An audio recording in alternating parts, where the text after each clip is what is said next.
Hello everyone, तो इस lecture में हम लोग क्विकली थ्योरी का रिवीजन कर लेंगे 5 से 10 मिनट में, और उसके बाद प्रीवियस ईयर क्वेश्चंस पे जंप करेंगे। और प्रीवियस ईयर क्वेश्चन मैंने मतलब सबके सब हम लोग प्रीवियस ईयर क्वेश्चन नहीं करेंगे, सिर्फ वो क्वेश्चंस करेंगे जो क्वेश्चन सबसे ज़्यादा फ्रीक्वेंट होते हैं, मतलब वैसे कॉन्सेप्ट पे सबसे ज़्यादा क्वेश्चन पूछे जाते हैं, वैसे कॉन्सेप्ट पे जो बेस्ट क्वेश्चन रहेंगे उनको हम लोग ज़्यादा करेंगे। मतलब वैसे क्वेश्चन का परसेंटेज यहाँ पे 90% है, और 10% क्वेश्चन वैसे हैं जो उतना ज़्यादा पूछे नहीं जाते, जो वंस इन अ वाइल पूछे जाते हैं, लेकिन वो 10% क्वेश्चन से कॉन्सेप्ट बिल्ड होने में बहुत ज़्यादा मदद मिलता है, इसलिए वो क्वेश्चन को मैंने इंक्लूड किया। ठीक है, तो मैं बोलना चाहता हूँ हर एक क्वेश्चन यहाँ पे इंपॉर्टेंट है। ये मत देखना कि कोई क्वेश्चन जो 10% क्वेश्चन में हो सकता है एक दो क्वेश्चन आपको डिफिकल्ट लगे, लेकिन वो क्वेश्चन आपको समझना पड़ेगा, क्योंकि उससे कॉन्सेप्ट बहुत अच्छा क्लियर होता है और जिससे फिर आपका किसी आसान क्वेश्चन में मदद मिल सकता है। ठीक है, इसलिए किसी क्वेश्चन को स्किप नहीं करना है। दूसरी बात है कि लेक्चर को आप बिना कॉपी पेन के मत देखो। किसी भी लेक्चर को आप सिर्फ मेरे चैनल पर नहीं, किसी भी चैनल पे यूट्यूब पे आप लेक्चर देखते हो तो कॉपी पेन लेके देखा करो, क्योंकि आप कभी भी पैसिवली नॉलेज को अटेन नहीं कर सकते। आप कॉपी पेन लेके बैठो, जो चीज़ सीख रहे हो उसको लिखते जाओ। कोई क्वेश्चन आपको दिख रहा है उसको खुद से पॉज करके पहले खुद से ट्राई करो, नहीं बने फिर टीचर का सोल्यूशन देखो, फिर अगर आपसे बन भी गया तब भी टीचर का सोल्यूशन देखो, फिर मेथड को कंपेयर करो एंड सो ऑन। तो ये सब मतलब एक्टिवली आपको एंगेज करना पड़ेगा लेक्चर के साथ। आप खाली ये नहीं कि हाँ लेट के बेड पे आप मोबाइल में देख रहे लेक्चर, वैसे आप नॉलेज अटेन आपको लग रहा है आप कर रहे होगे, लेकिन नहीं करोगे। एक्चुअली एग्जाम में जब आप पेन से उस सेम कॉन्सेप्ट पे बेस्ड क्वेश्चन बनाना चाहोगे तो हो सकता है कि आप गलती कर दो। ठीक है, और जो यहाँ पे मैंने क्वेश्चंस का सिलेक्शन किया है उसमें मैं रिसेंट ईयर को ज़्यादा प्रेफरेंस दिया। मतलब किसी कॉन्सेप्ट पे बेस्ड 2022 में भी क्वेश्चन पूछा गया, 2018 में भी क्वेश्चन पूछा गया, तो मैं 2022 का क्वेश्चन को इस लेक्चर में इंक्लूड करूँगा, 2018 का नहीं करूँगा। ठीक है, और इसी से रिलेटेड दूसरी बात भी है ये कि अगर किसी कॉन्सेप्ट से पिछले 4 साल में क्वेश्चन नहीं आया है तो हो सकता है कि उस कॉन्सेप्ट का क्वेश्चन डिस्कस करने के लिए, उस कॉन्सेप्ट पे बेस्ड क्वेश्चन डिस्कस करने के लिए मैं 10 साल पुराना क्वेश्चन भी चूज कर लूँ। तो ये मैं सोचना रही है तो 2010 का क्वेश्चन है वो रेलेवेंट नहीं है, वैसा कुछ भी नहीं है, हर एक क्वेश्चन रेलेवेंट होता है। ठीक है, ओके। दूसरी बात ये कि जो क्वेश्चन का नंबरिंग है उसको आप इग्नोर करना, क्योंकि पीडीएफ से काट के लिया गया है, तो हो सकता है कि सबसे पहला क्वेश्चन जो मैं डिस्कस करूँ उसमें क्वेश्चन नंबर 5 लिखा गया हो। ठीक है, वो प्रिंटिंग वाला पार्ट है तो उसको इग्नोर करना। ठीक है, तो ये मैं सोचना मैंने कोई गलती की है, बस क्वेश्चन नंबर जो लिखा रहेगा प्रिंटेड फॉर्म में उसको इग्नोर करना। और लास्ट बात ये कि लेक्चर देखते देखते आपके मन में अगर कोई भी डाउट आए, आपको कुछ समझ में नहीं आए, तो टाइम स्टैम्प यूज़ करके कमेंट में पूछ सकते हो। टाइम स्टैम्प आप सही से यूज़ करोगे तो ब्लू कलर में आएगा आपके कमेंट लिखने के बाद। ठीक है, तो चलो स्टार्ट करते हैं। तो सबसे पहले कैपेसिटर क्या होता है, तो दो कंडक्टर्स है, दोनों के पास, एक के पास प्लस क्यू चार्ज है, उसके पास माइनस क्यू चार्ज है, इस सिस्टम को कैपेसिटर बोलेंगे। ठीक है, दोनों के दोनों कंडक्टर होने चाहिए, एक में प्लस क्यू एक में माइनस क्यू, तो इस सिस्टम को कैपेसिटर बोलेंगे। अब किसी भी कैपेसिटर का कैपेसिटेंस डिपेंड करता है इन दोनों फैक्टर्स पे, ज्योमेट्री पे और मीडियम पे। ठीक है, तो ज्योमेट्री मतलब प्लेट्स का या कंडक्टर्स का साइज़ कैसा है, शेप कैसा है, उनके बीच का एरिया क्या है, उनके बीच का डिस्टेंस क्या है, वो सब चीज़ हो सकता है। डिफरेंट केसेस में डिफरेंट ज्योमेट्री की चीज़ें आएंगी। जैसे पैरेलल प्लेट कैपेसिटर के लिए सिर्फ प्लेट्स का एरिया और उनके बीच का सेपरेशन वो इंपॉर्टेंट है। ठीक है, स्फेरिकल कैपेसिटर के लिए मतलब सबसे पहले स्फेरिकल कैपेसिटर मतलब सबको पता होगा, जो इनर स्फीयर है और आउटर स्फीयर है उनका रेडियस का प्रोडक्ट और रेडियस का डिफरेंस, उसमें मतलब दोनों स्फीयर्स के बीच का सेपरेशन और उनका रेडियस का प्रोडक्ट वो इंपॉर्टेंट है। ठीक है, और वैसे सिलिंड्रिकल कैपेसिटर के लिए लेंथ 2 पाई एप्सिलॉन और लेंथ डिवाइडेड बाय, अब यहाँ पे डिफरेंस उसमें ज़रूरी नहीं, यहाँ पे दोनों सिलेंडर्स का जो रेडियस है उसका रेशियो पे डिपेंडेंट है। ठीक है, तो इसलिए यहाँ पे सिंपली बोला गया ज्योमेट्री पे डिपेंड करता है और मीडियम पे डिपेंड करता है। अब वैक्यूम में हर जगह एप्सिलॉन और एप्सिलॉन है, अगर कोई मीडियम आ जाए, जैसे यहाँ पे ही इन दोनों या यहाँ पे इन दोनों स्फीयर्स के बीच का जो मीडियम है उसमें के डायलेक्ट्रिक कांस्टेंट का कोई मीडियम इंसर्ट कर दिया जाए, तो यहाँ पे एप्सिलॉन नोट के बदले एप्सिलॉन नोट इंटू के आ जाएगा। मतलब जहाँ एप्सिलॉन नोट है वहाँ के इंटू एप्सिलॉन नोट आ जाएगा, जहाँ पे के होता है रिलेटिव परमिटिविटी। ठीक है, ओके ठीक है। अब सीरीज कॉम्बिनेशन और पैरेलल कॉम्बिनेशन की बात कर लेते हैं। तो सीरीज कॉम्बिनेशन में इक्विवेलेंट कैपेसिटेंस निकालने ऐसे निकालेंगे, और पैरेलल कॉम्बिनेशन में इक्विवेलेंट कैपेसिटेंस निकालना तो ऐसे निकालेंगे। तो सीरीज में एक के बाद एक रहेंगे विदाउट एनी ब्रांचिंग आउट। तो मेरा बोलने का मतलब ये है कि सीरीज में एक के बाद एक रहेंगे, there should not be any branching out. ठीक है, अगर एक ब्रांचिंग आउट हो गया तब ये चीज़ अब सीरीज में नहीं कहलाएगी।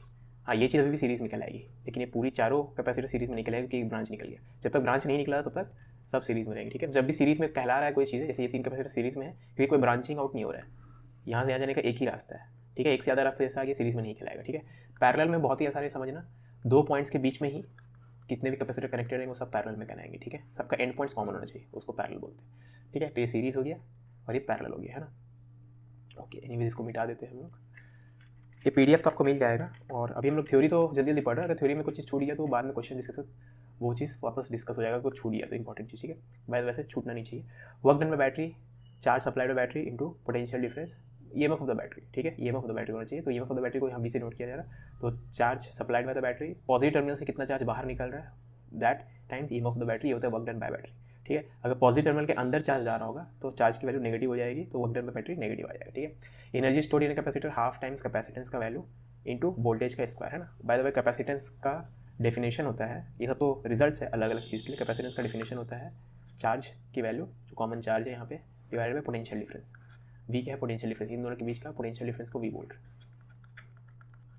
ठीक है। अब ये रेशियो भले आपको दिख रहा होगा इस फॉर्मुला में क्यू और वी दोनों पे डिपेंड कर रहा है, लेकिन एक्चुअली में किसी भी केस के लिए आप कंडक्टर्स के बीच का पोटेंशियल डिफरेंस निकालोगे वो खुद चार्ज के प्रोपोर्शनल आ जाएगा, तो चार्ज और चार्ज कैंसिल हो जाएगा, तो सिर्फ ज्योमेट्री और मीडियम का ही फैक्टर्स बचता है, जैसे अलग अलग केस में यहाँ पे देख सकते हैं। ठीक है, एनीवेज तो ये हो गया, ये 3 अलग अलग फॉर्मुला है, याद कर लो, अलग अलग केस में अलग अलग, बस एक ही याद रखोगे और बाकी आपको क्यू इक्वल टू सी पता है तो बाकी सब पता चल जाएगा। ठीक है, अब पैरेलल प्लेट कैपेसिटर का जो प्लेट होता है उनके बीच में जो अट्रैक्टिव फोर्स होता है Q square bye 2 epsilon not इसके बराबर होता है। ठीक है, ओके, अब दूसरे तरफ चलते हैं थोड़ा।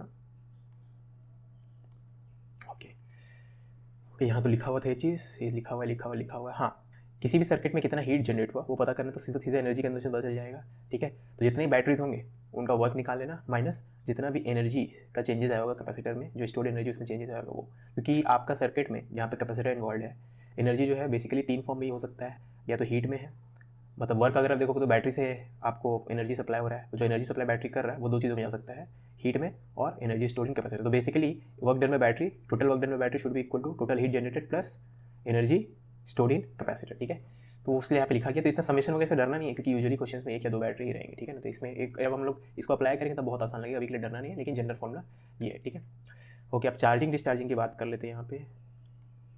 हाँ, तो यहाँ पे थोड़ा और इधर चलते हैं। ठीक है, तो अगर आप कैपेसिटर को चार्ज करोगे, एक इनिशियली अनचार्ज कैपेसिटर है, उसको एक EMF E वाले बैटरी से आपने कनेक्ट कर दिया। ठीक है, तो उसमें charge as a function of time देखोगे तो कैपेसिटेंस इंटू EMF 1 - e⁻t/RC। ठीक है ना, जो भी रजिस्टर होगा सर्किट का वो है ना, और करंट इसको डिफरेंशिएट करके इतना आ जाएगा। ठीक है, तो charge as a function time ऐसा हो जाएगा और current as a function time ऐसा आ जाएगा। ठीक है ना, तो अगर मतलब स्ट्रिक्टली स्पीकिंग कैपेसिटर को चार्ज होने में इन्फिनाइट टाइम लगता है, लेकिन प्रैक्टिकली स्पीकिंग 99.9% चार्ज हो जाता है कैपेसिटर बहुत ही छोटे समय में, in order of milliseconds. ठीक है, लेकिन एक ग्राफ आप देख सकते हो कभी भी अपना मैक्सिमम वैल्यू अटेंड नहीं कर पाएगा या इन्फिनाइट टाइम के बाद अटेंड करेगा। वैसे करंट भी जो है ऑलमोस्ट जीरो हो जाता है कुछ ही मिली सेकेंड्स में, लेकिन एक्चुअल जीरो होने में इसको इन्फिनाइट टाइम लग जाएगा। ठीक है, मतलब तुरंत जीरो के बहुत करीब पहुंच जाएगा तुरंत, लेकिन पूरा जीरो पहुंचने में इसको इन्फिनाइट टाइम लगेगा। ठीक है, एनीवेज सब इस इक्वेशन में जो भी मैं बोल रहा हूँ सब इसमें इनक्रिप्टेड है, मतलब आप इसको थोड़ा सोचोगे तो सब समझ में आ जाएगा। ठीक है, एक टाइम कॉन्स्टेंट में कैपेसिटर जो है 63% चार्ज हो जाता है और टाइम कॉन्स्टेंट का वैल्यू होता है R/C। ठीक है, तो याद रखना है हमें। अब डिस्चार्जिंग के लिए वही कोई चार्ज कैपेसिटर है, उसको आप उसके प्लेट्स को आप किसी रजिस्टर के थ्रू शॉर्ट सर्किट कर दोगे तो charge as function of time घटते जाएगा और ऐसा ग्राफ आएगा। ठीक है, तो डिस्चार्जिंग में वही है कि एक टाइम कॉन्स्टेंट में 63% डिस्चार्ज हो जाएगा, जस्ट लाइक चार्जिंग में एक टाइम कॉन्स्टेंट में 63% चार्ज हो जाता था। ठीक है, ओके, अब डायलेक्ट्रिक की बात कर लेते हैं। तो बेसिकली अगर आप जैसे यहाँ पे पैरेलल प्लेट कैपेसिटर लेकर मैं समझाया हूँ, तो यहाँ पे नेगेटिव मतलब सपोज यहाँ पे आपका पॉजिटिव प्लेट है पैरेलल प्लेट कैपेसिटर का, यहाँ पे नेगेटिव प्लेट है।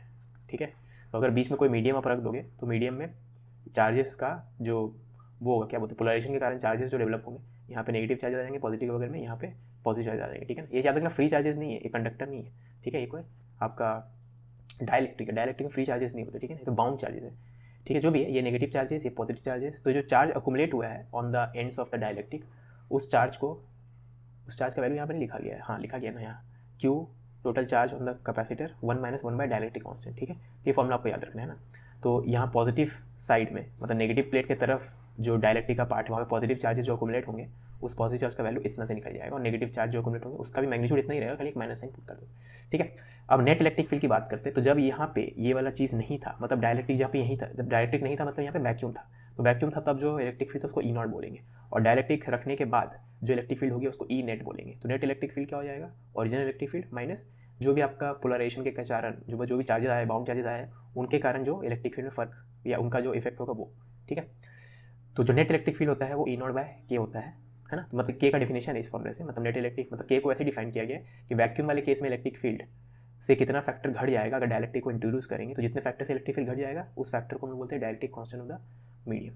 ठीक है, रिलेटिव परमिटिविटी भी बोलते हैं, है ना। K को ER से भी डिनोट करते हैं। ठीक है, और कैपेसिटेंस जो मैंने पहले भी बताया था, कैपेसिटेंस जो होता है वो K टाइम्स C0 हो जाएगा। ठीक है, और जहाँ जहाँ आपका एप्सिलॉन नॉट दिख रहा है फॉर्मूला में, वहाँ आप K into epsilon not put कर दोगे तो result most of the cases में आ जाता है। ठीक है, अनलेस थोड़ा डिफिकल्ट ज्योमेट्री नहीं है तो। ठीक है, अब जितना ही मैं यहाँ पे चीज़ें डिस्कस किया हूँ, इससे भी कम चीज़ में हम लोग क्वेश्चंस कर लेंगे। ठीक है, तो बताने का तो बता दिया। अब अगर आपको लग रहा है कोई चीज़ छूट गई तो टेंशन मतलब, क्वेश्चन करते हुए वो चीज़ आएगी तो मैं डिस्कस कर लूँगा। ठीक है, क्वेश्चन पे जम करते हैं। जिस क्वेश्चन में क्वेश्चन नंबर नहीं लिखा गया है वो समझ लेना 2022 का है, और क्वेश्चन का ईयर नहीं लिखा गया है वो समझ लेना 2022 का, जैसे ये 2022 का है। ठीक है, और कभी कभी किसी क्वेश्चन में क्वेश्चन नंबर दिख जाएगा उसको भी इग्नोर करना। A condenser of 2 microfarad capacitance is charge steadily from 0 to 5 coulomb. Which of the following graph represents the variation of potential difference between the plates with respect to charge on the capacitor? ठीक है, तो potential difference y axis पे है और charge on the capacitor x axis में, तो potential difference और charge का रिलेशन क्या होता है, ये होता है potential difference between the plates या conductors of the capacitor equal charge on the capacitor divided by C. अब चार्ज कैपेसिटेंस का वैल्यू दे दिया है 2 माइक्रोफैराड, कैपेसिटेंस दे दिया आपको 2 माइक्रोफैराड। तो आप देख सकते हो V is equal to q by some constant, तो V प्रोपोर्शनल टू क्यू है।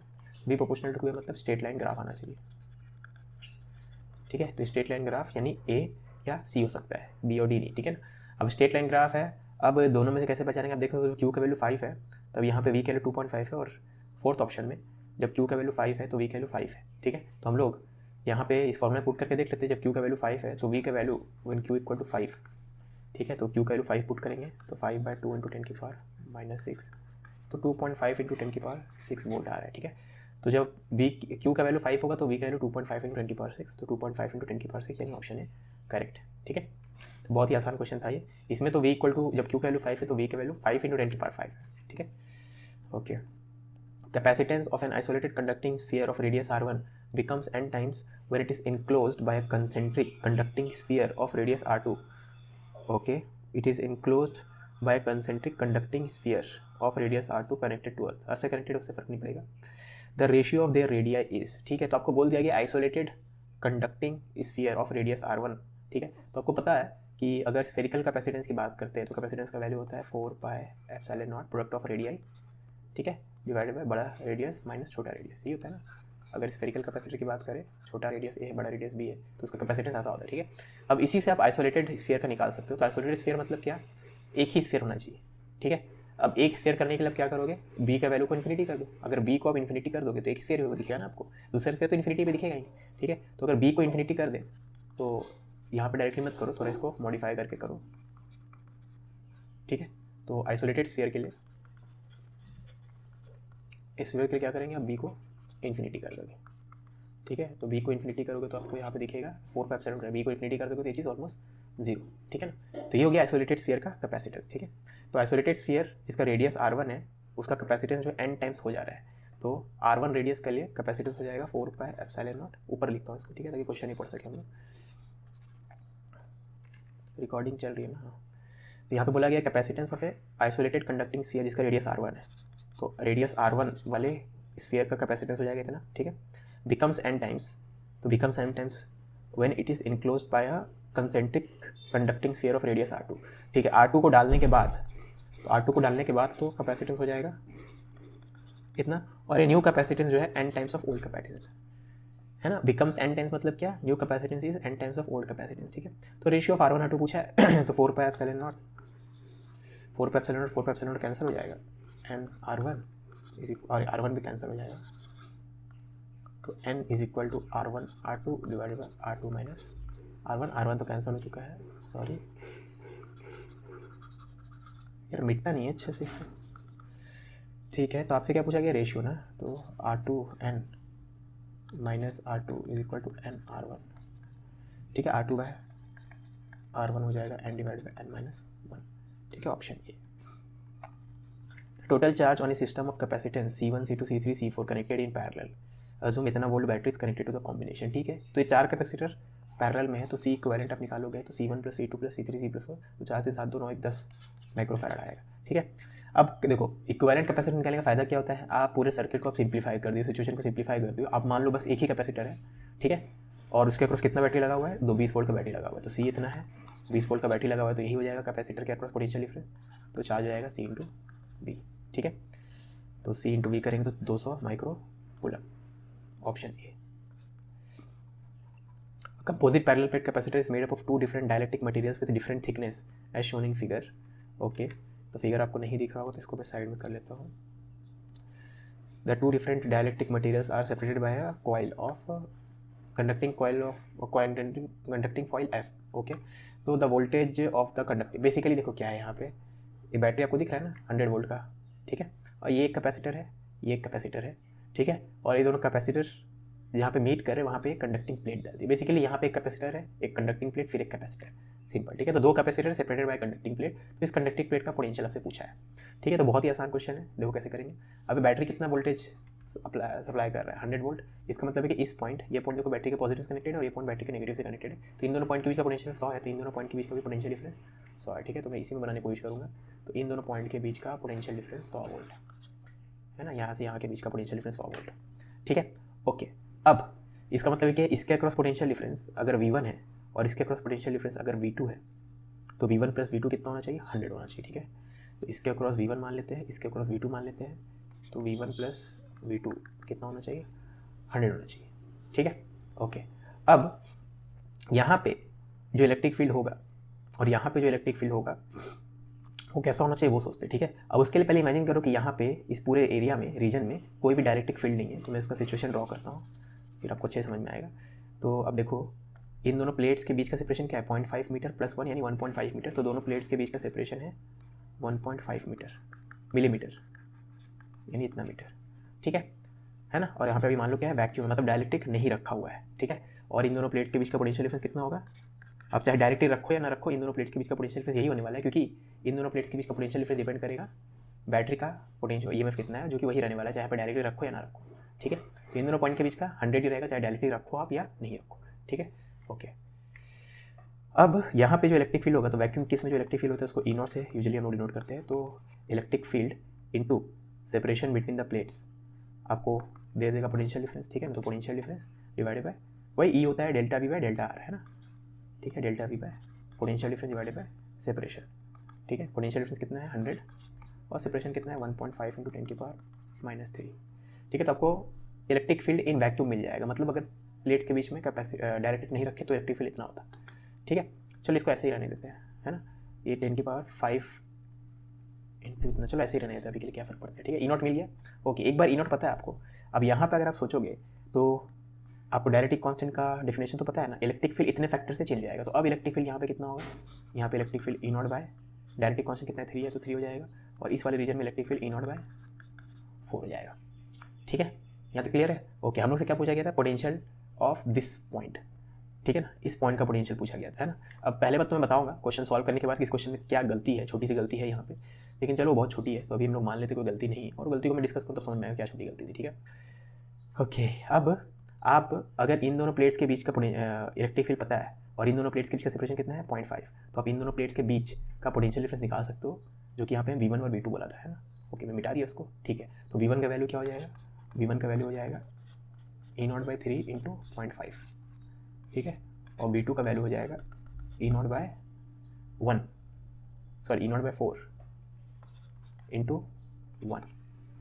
समझ रहे हो ना इस चीज़ को, इन दोनों प्लेट्स के बीच का इलेक्ट्रिक फील्ड E0 बाय 3, ठीक है, इंटू 0.5, और इन दोनों प्लेट्स के बीच का electric field E0 by 4 into इन दोनों प्लेट्स के बीच का डिस्टेंस 1, ठीक है। अब मिलीमीटर में कैंसिल हो जाएगा, तो E0 भी कैंसिल, तो 4/3 × 0.5 मतलब 2/3, ठीक है। तो आप देख सकते हो E0 भी एक्चुअली में निकालने की जरूरत नहीं थी, इसलिए मैं इसको नीचे लिखा, क्योंकि मिटा भी दूंगा तो क्वेश्चन में कोई फर्क नहीं पड़ेगा, ठीक है ना।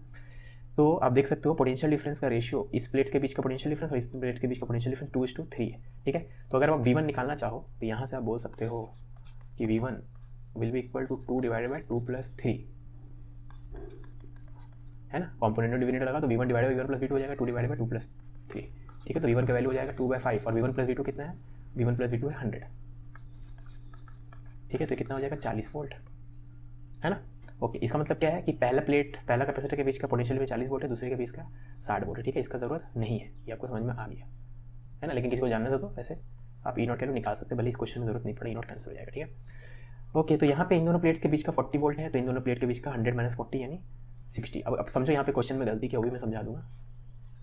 तो यहाँ पे आ गया 40 वोल्ट और यहाँ पे डिफरेंस हो गया 60 वोल्ट, ठीक है।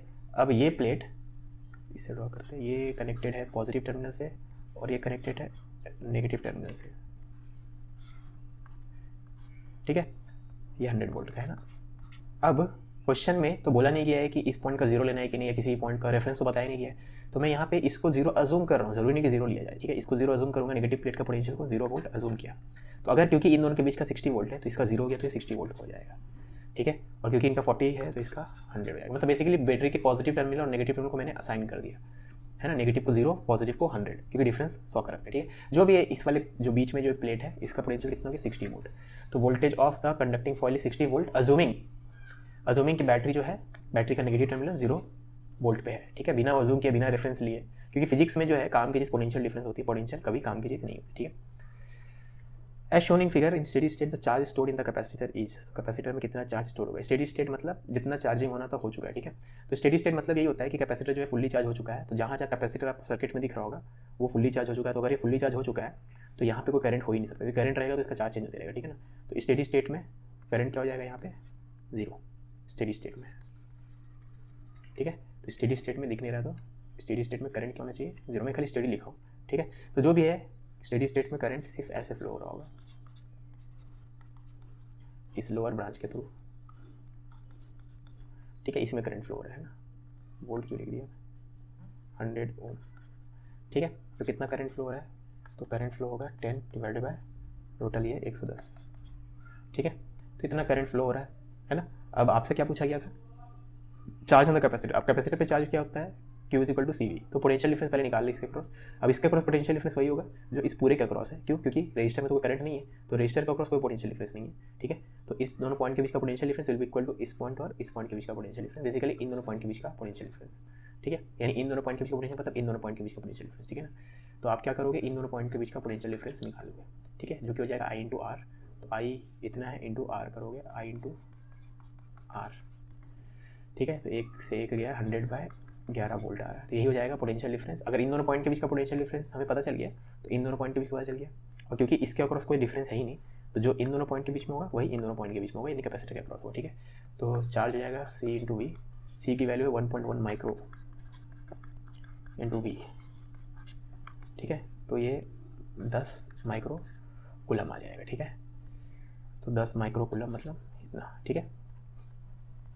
Parallel plate capacitor with width 4 cm, length 8 cm and separation between the plates 4 mm is connected to a battery. A dielectric slab of dielectric constant 5 having length 1 cm, width इतना and thickness इतना inserted between the plates. तो electrostatic energy of the system will be, ठीक है, ठीक है। तो battery connected है, ठीक है, बैटरी यहाँ पे कनेक्टेड है। तो आपका कैपेसिटर जो है उसका ड्राइंग बनाए, तो ये आपका कैपेसिटर है मान लो। तो कैपेसिटर के बीच का जो चलो ये भी बना लेते साथ में, ठीक है। ये पैरेलल प्लेट कैपेसिटर है, भले आपको लग नहीं रहा है लेकिन ये इससे मैच कर रहा हूँ पूरा, है ना, एकदम सामने सामने रखा हुआ है, ठीक है। इन दोनों प्लेट्स को खाली देखना है बस, डॉटेड लाइन खाली समझाने के लिए ना। तो पैरेलल कैपेसिटर का विड्थ कितना है, 4 सेंटीमीटर, लेंथ 8 सेंटीमीटर। तो ये 8 है, ये 4 है, और बिट प्लेट्स के बीच का सेपरेशन है 0.4 सेंटीमीटर। सबको मैं सेंटीमीटर में लिख रहा हूँ, ठीक है। बैटरी से कनेक्टेड है ये, तो ये बैटरी से कनेक्ट कर देते हैं इसको।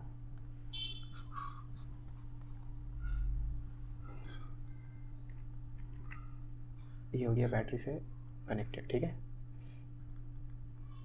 ओके, बैटरी से कनेक्टेड है, 20 वोल्ट का बैटरी है। Dielectric slab of dielectric constant 5 जिसका लेंथ है 1 सेंटीमीटर, विथ है 4 सेंटीमीटर। ओके, तो विथ मैच करेगा लेकिन लेंथ सिर्फ 1 ही है, ठीक है। ओके, एंड थिकनेस है 4 मिलीमीटर। चलो थिकनेस तो मैच कर रहा है। तो मैं अगर डायलेक्ट्रिक को ड्रॉ करूँ यहाँ पे, वाइट से ड्रॉ करता हूँ, और कोई कलर ब्लू बचा है ना, ब्लू से ड्रॉ कर लेते हैं, ठीक है। तो मैं डायलेक्ट्रिक को ड्रॉ करूँ तो 1, ये डायलेक्ट्रिक हो गया, इस रीजन में डायलेक्ट्रिक है आपका, ठीक है। ये दिख रहा है ना, ये ब्लू वाला रीजन में अपने डायलेक्ट्रिक डाल दिया है, ठीक है। ये 1 सेंटीमीटर है ना। ओके, इतने रीजन में डायलेक्ट्रिक है, यानी बाकी जो रीजन है 7 सेंटीमीटर का जो रीजन है वहाँ पे कोई डायलेक्ट्रिक नहीं हो, खाली है, ठीक है।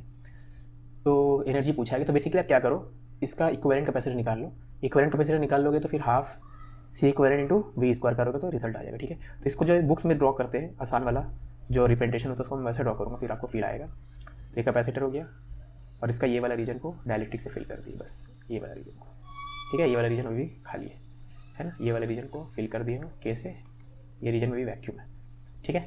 तो इसका कैपेसिटेंस निकाल लेते हैं हम लोग, है ना। अब इसका कैपेसिटेंस कैसे निकालेंगे, सबसे पहली बात, इस वाले पार्ट का कैपेसिटेंस अगर C1 है, इस वाले पार्ट का कैपेसिटेंस अगर C2 है, तो आप देख सकते हो C1 कैपेसिटर जो है, ठीक है, वो जिस दोनों पॉइंट्स के बीच में कनेक्टेड है, उन्हीं दोनों पॉइंट्स के बीच में C2 भी तो कनेक्टेड है। C2 भी देख लो, उसी पॉइंट से कनेक्टेड है, देख लो, उन्हीं दोनों पॉइंट्स के बीच में, मतलब बोलना चाहता हूँ ये दोनों पैरेलल में, ठीक है। सेम पोटेंशियल है ना, इसका जो पोटेंशियल होगा इसका वही पोटेंशियल, इसका जो पोटेंशियल होगा इसका वही पोटेंशियल। तो इन दोनों प्लेट्स के बीच का potential difference is equal to इन दोनों प्लेट्स के बीच का पोटेंशियल, मतलब पैरेलल में मतलब C इक्विवेलेंट क्या हो जाएगा, C1 प्लस C2। अब C1 का वैल्यू निकालते हैं, ठीक है। तो C1 तो है वैक्यूम, तो वैक्यूम मतलब सिर्फ एप्सिलॉन नॉट यूज करेंगे, एप्सिलॉन नॉट A/D, ठीक है। अब A में कौन सा एरिया यूज़ करते हैं, ये वाला एरिया यूज़ करते हैं, समझो यहाँ पे ये वाला एरिया प्लेट का एरिया लेंगे, ठीक है। पूरा प्लेट का मत ले लेना, क्योंकि मैं सिर्फ इस पार्ट का भी निकाल रहा हूँ C1 में, है ना, ये वाला पार्ट का एरिया। तो लेंथ कितना हो जाएगा 7, लेंथ 7, और ब्रेथ कितना है, ब्रेथ है 4, ठीक है। तो epsilon not a by d, और इन दोनों प्लेट्स के बीच का सेपरेशन कितना है 0.4, ठीक है। होप ये दिख रहा होगा, ये सेंटीमीटर स्क्वायर में है, ये सेंटीमीटर में है, ठीक है। तो बेसिकली सिर्फ सेंटीमीटर एक बचेगा, क्योंकि सेंटीमीटर स्क्वायर में सेंटीमीटर चला जाएगा तो 1 सेंटीमीटर बचेगा, नहीं तो C1 इतना हो गया, ठीक है। C2 निकालेंगे तो फिर से epsilon nought A by D. अब C2 वाला पोर्शन देखोगे तो उस प्लेट का एरिया ये लेंगे, ठीक है ना। ये वाला लेंथ कितना है 1 और ये लेंथ कितना है 4, तो 1 × 4 डिवाइड बाई प्लेट्स के बीच का सेपरेशन। तो इस प्लेट के लिए भी प्लेट के बीच का सेपरेशन कितना है 0.4 इंटू इतना। लेकिन C2 वाला जो कैपेसिटर है उसके लिए डायरेक्टिक कांस्टेंट है K। वैक्यूम के केस में तो खाली एप्सिलॉन यूज़ करेंगे, लेकिन डायरेक्ट के केस में K टाइम्स एप्सिलॉन नॉट, ठीक है। बेसिकली आप वैक्यूम वाले केस में जो भी रिजल्ट आएगा उसको K से मल्टीप्लाई करो कैपेसिटेंस निकालने के, ठीक है। तो आई थिंक ये थोड़ा मोटा होना चाहिए, इसको मैं थोड़ा थिक कर देता हूँ ताकि PDF बाद में जो आपको मिले उसमें आपको क्लियर दिखे, ठीक है। तो बस C1 C2 मिल गया है। अब लिखते हैं रिजल्ट। तो C इक्विवेलेंट तो C1 + C2 है, C इक्विवेलेंट C1 + C2, तो C1 C2 का वैल्यू यहाँ पे ही लिख देते, सिंप्लीफाई कर लेते थोड़ा। तो ये 10 हो गया ना, 10.7 एप्सिलॉन नॉट, ये हो गया C1, और C2 हो गया फिर से 10, और K का वैल्यू कितना था भैया, K का वैल्यू दिया हुआ था ना, K का वैल्यू है 5, ठीक है, K है 5, है ना। तो ये 10.1.5, ठीक है, हाँ ये 10, ये 0.1.5, हाँ ठीक है। तो C इक्विवेलेंट तो C1 + C2, इन दोनों को ऐड करेंगे तो 1.2 एप्सिलॉन। C इक्विवेलेंट मिल गया, एनर्जी स्टोर हो जाएगा half C equivalent into V², ठीक है, half C equivalent into V। कितना पोटेंशियल डिफरेंस है 20, है ना। या देखना इसको आप ड्रॉ कर रहे हो ऐसा, इक्विवेलेंट सर्किट ड्रॉ करोगे तो C इक्विवेलेंट के अक्रॉस कितना पोटेंशियल डिफरेंस है 20 वोल्ट का ही तो है, ठीक है, ठीक है। तो 20 का स्क्वायर तो 400 का आधा 200, 200 इंटू 20 दूनी 12, 20 दूनी 12, 20 दूनी 12, 12 दूनी 24, 240 एप्सिलॉन नॉट, ठीक है। 400 इंटू 0.6 करेंगे तब भी इतना आएगा, ठीक है। कैलकुलेशन चेक कर रहा था तो 240 ई नॉट, और सब ऐसा यूनिट में तो जूल हो जाएगा, ठीक है। तो ये 240 हो जाएगा, है ना। इन the given circuit the charge on 4 microfarad capacitor will be, तो इसमें कितना चार्ज है हम लोग से बस यही पूछा गया, ठीक है। तो एक काम करते हैं हम लोग, ओके, अगर यहाँ पे सिर्फ इस पार्ट को देखें, है ना, सिर्फ यहाँ से यहाँ के बीच का पोटेंशियल डिफरेंस मैं पूछूँ आपसे, तो आप क्या बोलोगे, ये वाला पार्ट देख लो पॉजिटिव से कनेक्टेड, ये वाला पार्ट नेगेटिव से कनेक्टेड, तो इन दोनों पॉइंट के बीच का पोटेंशियल डिफरेंस 10 वोल्ट ही है, ठीक है। ओके, तो बेसिकली आप इस चीज़ को अगर भूल भी जाओगे तब भी क्वेश्चन में कोई फर्क नहीं पड़ेगा, क्योंकि इन दोनों पॉइंट के बीच का पोटेंशियल डिफरेंस 10 वोल्ट ही रहने वाला है, चाहे ये 3 माइक्रोफैराड वाला कैपेसिटर रखो या हटा दो, ठीक है। ओके, तो आपसे पूछा गया था चार्ज ऑन 4, है ना। तो अगर इस पार्ट को सिंप्लीफाई करें, ऊपर वाला पार्ट को, तो 4 है, और यहाँ पे क्या इक्विवेलेंट 4 और 1 5, क्योंकि दोनों पैरेलल में है तो 6, तो ये 4 माइक्रोफैराड है, 6 माइक्रोफैराड, और इन दोनों पॉइंट के बीच का पोटेंशियल डिफरेंस कितना है 10 वोल्ट, ठीक है। अब इसके अक्रॉस पोटेंशियल डिफरेंस अगर चार्ज दोनों में सेम ही होगा, है ना, तो इसमें चार्ज अगर क्यू है, क्योंकि सीरीज में ना, सीरीज में जब भी कैपेसिटर रहेंगे तो चार्ज सेम रहेगा, तो इसमें चार्ज अगर क्यू है तो इसमें भी चार्ज क्यू होना चाहिए, basically Q minus Q, Q minus Q and so on, ठीक है। तो पूरा लिखना है तो लिख दो, लेकिन टाइम बचाने के लिए वैसे लिखा था, चलो समझ आने के लिए ऐसे लिख दिया, ठीक है। तो इसके अक्रॉस पोटेंशियल डिफरेंस हो जाएगा Q/C, और इसके अक्रॉस हो जाएगा Q/ इसका C, और इन दोनों के बीच का पोटेंशियल डिफरेंस का सम करेंगे, ठीक है। तो हो जाएगा इन दोनों पॉइंट के बीच का potential difference which is 10 volt, ठीक है। तो Q का वैल्यू कितना आ जाएगा 24 10, तो Q का वैल्यू हो गया 24 माइक्रो कूलम, ठीक है, 24, है ना। आप इसको वैसे भी कर सकते थे कि इस पूरे का इक्विवेलेंट निकाल लेते, और इक्विवेलेंट निकालोगे तो 1/4 + 1/6, ठीक है। और इक्विवेलेंट के अक्रॉस कितना पोटेंशियल डिफरेंस है 10, ठीक है ना। तो equivalent capacitance into potential difference करेंगे तो total charge supplied by battery to this part of the circuit मिल जाएगा। और जब सीरीज में 2 पार्ट्स होते हैं तो जो चार्ज बैटरी सप्लाई करता है इंडिविजुअल पार्ट्स में उतना ही चार्ज चल जाता है, ठीक है। तो वैसे भी कर सकते थे। हाँ, तो इस क्वेश्चन में आपको यहाँ पे एक सिंपल पेंडुलम दे दिया है और इसका डिफ्लेक्शन पूछा है, ठीक है, कि ये सिंपल पेंडुलम कितना डिफ्लेक्ट होगा, है ना। और ऑप्शंस देखोगे तो उसमें प्रॉब्लम C1 C2 के टर्म्स में ऑप्शन दिया है, लेकिन क्वेश्चन में कहीं भी what is C1 what is C2 mention ही नहीं किया गया, ठीक है। तो मेरे हिसाब से ऑप्शन बहुत ही गंदे हैं, लेकिन अगर समहाउ इस क्वेश्चन को बनाना है हमें, ऑल्दो क्वेश्चन इनकम्प्लीट लग रहा है, तो हम लोग कुछ अजम्पशन लेंगे। तो इस प्लेट का पोटेंशियल -V1 बोला गया, इसके प्लेट का V2 बोला गया, तो मैं मान लेता हूँ इस वाले रीजन का कैपेसिटेंस C1 है। कोई लॉजिक नहीं है, बस V1 है इसलिए मैं C1 मान ले रहा हूँ, क्योंकि ऑप्शन जबरदस्ती C1 C2 के टर्म्स में दिया और क्वेश्चन कहीं C1 C2 के बारे में बताने के कि क्या है वो लोग, ठीक है। तो कुछ ना कुछ गेस करना पड़ेगा। तो ये वाला रीजन C1 है, ये वाला रीजन C2 है, ठीक है। तो मैं अज्यूम कर ले रहा हूँ कि ये वाला रीजन C1 है, ये वाला रीजन C2 है, ठीक है ना, ठीक है। अब यहाँ पे ये वाला जो कैपेसिटर है, ये बेसिकली एक के बाद एक कैपेसिटर यही तो है, ठीक है ना। अब इन दोनों पॉइंट के बीच का पोटेंशियल डिफरेंस कितना है, इन दोनों पॉइंट के बीच का पोटेंशियल दिस माइनस दिस करेंगे तो V2 + V1, ठीक है।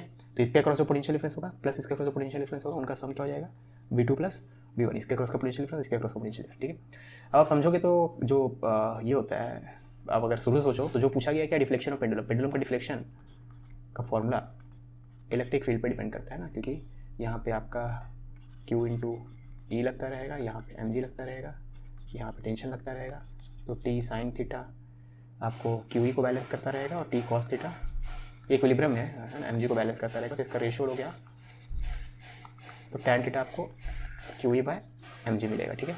तो यह क्या का tan थीटा है ना, ओके। यहाँ आसपास कंस्ट्रक्शन हो रहा है तो वही उसका आवाज़ बीच बीच में आ सकता है, लेकिन उस पर ध्यान मत देना, ठीक है, पढ़ाई पे ध्यान दो। तो ये C2 है, ये C1 है, और इन दोनों पॉइंट के बीच का potential difference V2 minus V1 यानी V2 प्लस V1, ठीक है। ओके, अब आपका इलेक्ट्रिक फील्ड पे डिपेंड करेगा डिफ्लेक्शन, तो आपको इलेक्ट्रिक फील्ड निकालना है बेसिकली इस रीजन में, ठीक है ना। ओके, तो अगर इस रीजन का विड्थ पता है आपको D माइनस टी, तो इलेक्ट्रिक फील्ड आप निकाल सकते हो यहाँ पे, है ना। अब उसके लिए क्या करोगे आप, सिंपल है, कैपेसिटेंस पता है आपको, ठीक है, तो इक्विवेलेंट कैपेसिटेंस आप चाहो तो निकाल सकते हो, आपका मन है ना। तो इक्विवेलेंट कैपेसिटेंस कितना हो जाएगा, C1 C2 divided by C1 plus C2 series में है ना, ठीक है। ओके, तो इक्विवेलेंट कैपेसिटेंस पता चल जाएगा तो हम लोग चार्ज निकाल सकते हैं, तो इसका इक्विवेलेंट ये, ठीक है, एक कैपेसिटर है ना। ओके, अब एक बार आपके पास ये आ गया तो आप बोलोगे C इक्विवेलेंट कितना है, C1 C2 divided by C1 plus C2, और C इक्विवेलेंट पता है तो चार्ज पता चल जाएगा, चार्ज कितना मिलेगा इसको, charge Q is equal to C into V, ठीक है। और इन दोनों पॉइंट के बीच का पोटेंशियल आपको पता है V2 माइनस V1 यानी V2 प्लस V1, ठीक है। तो चार्ज स्टोर्ड हो जाएगा इतना, ठीक है, चार्ज स्टोर्ड। तो अगर आपको चार्ज स्टोर्ड पता है, ठीक है, तो आप तो इलेक्ट्रिक फील्ड निकाल सकते हो। कैसे, चार्ज स्टोर से आप क्या कर सकते हो, इन दोनों प्लेट्स के बीच का पोटेंशियल डिफरेंस निकाल सकते हो, है ना। पोटेंशियल निकल जाएगा तो फील्ड भी पता चल जाएगा, है ना। तो यही रखना है, सीरीज में सब में चार्ज सेम स्टोर होता है, तो यहाँ पे इस कैपेसिटर में उतना चार्ज स्टोर होगा, इसमें भी उतना ही चार्ज स्टोर होगा, ठीक है।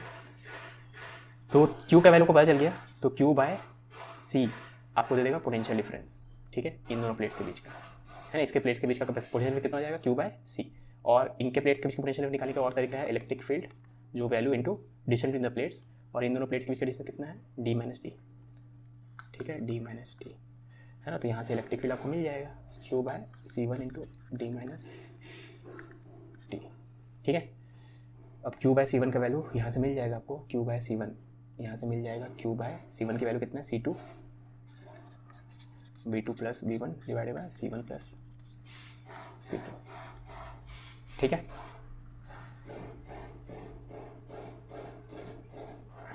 है ना, इंटू D माइनस टी। इतनी आवाज़ आ रही है कंस्ट्रक्शन की, मुझे डाउट हो रहा है लेक्चर कंटिन्यू करना चाहिए कि नहीं। तो इलेक्ट्रिक फील्ड आपको मिल गया, ठीक है। एक बार इलेक्ट्रिक फील्ड मिल गया, अब इस वैल्यू को यहाँ पुट कर देंगे, अपना आंसर आ जाएगा। तो tan थीटा क्या था, QE बाय mg, ई पता चल गया, अब tan theta equal to QE by mg लिख दो यहाँ पे, tan theta equal to Q into ई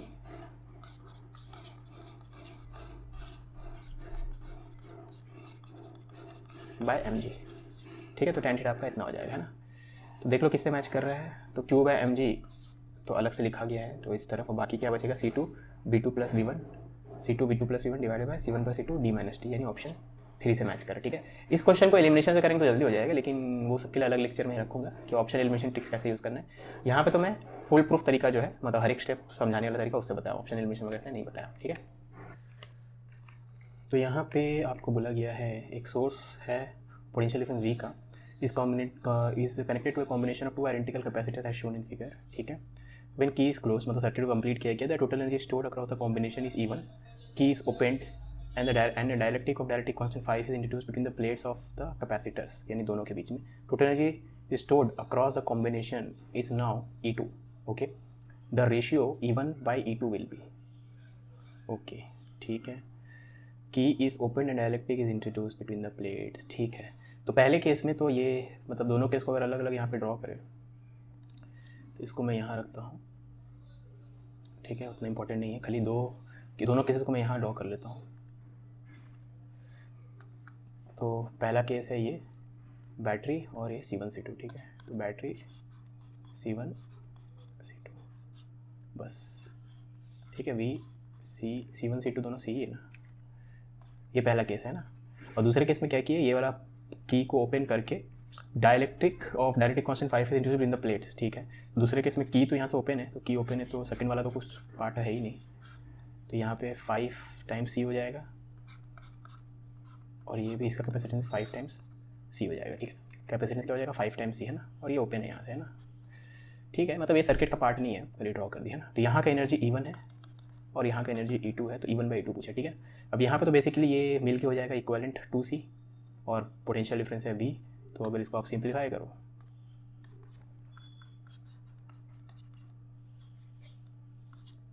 ठीक है, तो इसमें एनर्जी स्टोर आप लिख सकते हो 12CV²। तो इस पूरे सिस्टम में एनर्जी स्टोर इतना हो जाएगा, ठीक है। अब सेकेंड केस में देखें तो ये बैटरी आपका B है, ठीक है ना। ओके, अब इसमें कितना एनर्जी स्टोर होगा, इसके अक्रॉस पोटेंशियल कितना है B है, ठीक है, इसके अक्रॉस B है ना। अब याद रखना यहाँ से बैटरी हम लोग रिमूव, मतलब सॉरी ये क्या बोलते हैं इसको, पहले इस पोर्शन को हम लोग डिटैच कर दे सर्किट से, है ना। यहाँ पे हम लोग सर्किट ओपन कर दिए, ब्रेक कर दिए, ठीक है। उसके बाद हम लोग दोनों तरफ 5 डायरेक्टली कांस्टेंट वाला चीज़ इंट्रोड्यूस किए, ठीक है ना। तो मेरा मतलब बोलने का मतलब ये है कि ये 5 इंट्रोड्यूस करने के बाद यहाँ पे चार्ज तो वही रहेगा ना, क्योंकि चार्ज चेंज होने के लिए कहीं से रास्ता तो आना चाहिए, लेकिन चार्ज आने का रास्ता ही नहीं, टूटा हुआ है। एक तरफ से चार्ज नहीं आ सकता, आएगा तो दोनों तरफ से आएगा, समझ रहे हो ना बात को, क्योंकि एक में प्लस क्यू तो दूसरे माइनस क्यू होना पड़ेगा ना, इक्वल अपोजिट। तो एक तरफ से तोड़ दिया मतलब चार्ज कांस्टेंट हो गया अब यहाँ पे, ठीक है। तो ये यहाँ पे जो चार्ज था यहाँ पे वही चार्ज है, ठीक है। तो अगर चार्ज की बात करें तो यहाँ पे चार्ज अगर क्यू है तो यहाँ पे भी चार्ज कितना है, क्यू है। मैं प्लस क्यू माइनस को नहीं लिख रहा हूँ, खाली एक प्लेट का क्यू बता दो, दूसरे को ऑटोमेटिकली माइनस क्यू हो जाएगा, ठीक है ना।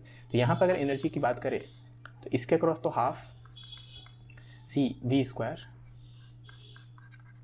C कितना इसका 5C और V कितना इतना, ठीक है। लेकिन इसका एनर्जी की बात करें तो इसमें Q²/2C यूज़ करेंगे, है ना, Q²/2C, समझ रहे हो, इसमें चार्ज पता हो। Q का वैल्यू कितना है, Q का वैल्यू हो जाएगा C/V, ठीक है। Q का वैल्यू C/V यूज़ करो तो ये 5CV²/2 प्लस Q का वैल्यू CV यूज़ करें, यहाँ पे थोड़ा छोटा कर लेते हैं।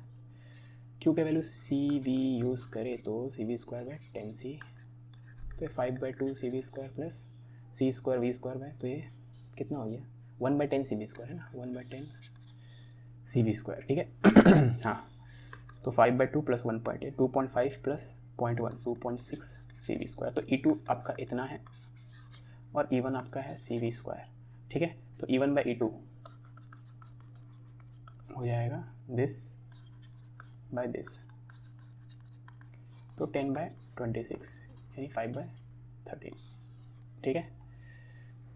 5/13 ऑप्शन सी, है ना। ये ठीक क्वेश्चन था इसमें, क्योंकि मतलब हार्ड नहीं था, लेकिन ये वाला चीज़ में बहुत सारे बच्चे फंस जाएंगे, ठीक है। या तो इसका एनर्जी लेंगे ही नहीं, याद रखना इसमें चार्ज स्टोर्ड एनर्जी तो है, लेकिन इसके क्रॉस पोटेंशियल डिफरेंस अभी आप B मत बोलना, ठीक है, समझ में आ रही बात। ओके, 2 आइडेंटिकल थिन, एक बार चेक कर लेता हूँ रिकॉर्डिंग चल रही है। हाँ, 2 identical thin metal plates has charge Q1 and Q2 respectively such that Q1 is greater than Q2. The plates are brought close to each other to form a parallel plate capacitor of capacitance C.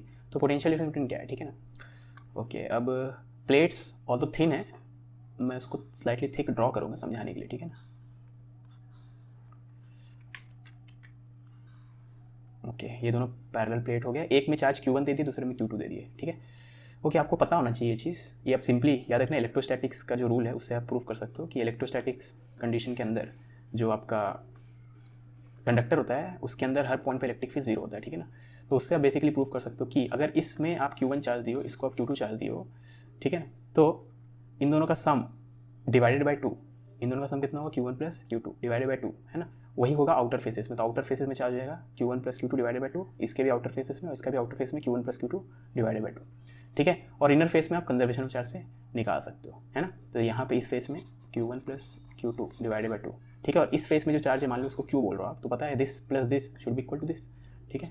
तो Q क्या हो जाएगा Q1 minus Q1 plus Q2 divided by 2, है ना। अब ये result क्यों आता है वो समझना बहुत ही आसान है। इस पॉइंट पे इलेक्ट्रिक फील्ड को 0 कर दो और इस पॉइंट पे इलेक्ट्रिक फील्ड को 0 कर दो, तो 2 इक्वेशन है, मतलब 2 जगह इलेक्ट्रिक फील्ड 0 करना, 2 इक्वेशंस आएंगे, 2 कंडीशंस आएंगे, है ना। और 2 ही अननोन है यहाँ पे, अगर आप सोचो तो आप सोचोगे सर इस प्लेट इस सरफेस पे भी चार्ज नहीं पता, इस पे भी नहीं पता, इस पे भी नहीं पता, इस पे भी नहीं पता, तो 4 अननोन है, ठीक है। लेकिन आपको सम ऑफ चार्जेस पता है ना, इसका चार्ज और इसका चार्ज का सम इतना होना चाहिए और इसका चार्ज और इसका चार्ज का सम इतना होना चाहिए, ठीक है। तो 2 इक्वेशन वहाँ से आ गया, 2 इक्वेशन यहाँ पे इलेक्ट्रिक फील्ड 0 कर दो, यहाँ पे इलेक्ट्रिक फील्ड 0 कर दो, तो बेसिकली रिजल्ट यही आता है। तो मैं डायरेक्टली रिजल्ट बता रहा हूँ, ठीक है। तो ये आप देखोगे तो Q1 minus okay Q1 minus Q1 minus Q2/2 हो जाएगा, ठीक है।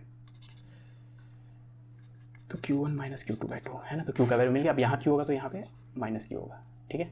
वैसे यहाँ पे आप चाहो तो लिखना है तो लिख सकते हो, यही चीज़ वहाँ पे भी आ जाएगा, ठीक है। तो आप ऐसे भी कर सकते थे, this plus this is equal to this, उससे भी निकल जाता है बात। देखिए तो Q का वैल्यू मिल गया, एक बार आपको Q मिल गया तो फिर आप इसको ध्यान दो, है ना। आप कैपेसिटर में किस चार्ज की बात करते हो उसकी बात करते हैं आप, ठीक है।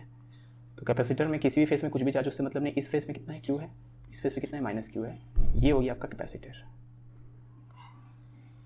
इसको कैपेसिटर बोलते हैं, ठीक है। बाकी कहाँ पे क्या चार्ज उससे मतलब नहीं है ना। तो total charge on A plate कभी नहीं लेते हैं, फेसिंग सर्फेसिस पे जो चार्ज है वो होता है कैपेसिटर, ठीक है। तो Q is equal to C V, ठीक है। तो Q का वैल्यू को पता है, तो ये Q should be equal to C into V. तो सी इंटू वी हो गया Q1 माइनस Q2 बाय 2, तो V का value Q1 minus Q2 divide by 2C, option C, ठीक है।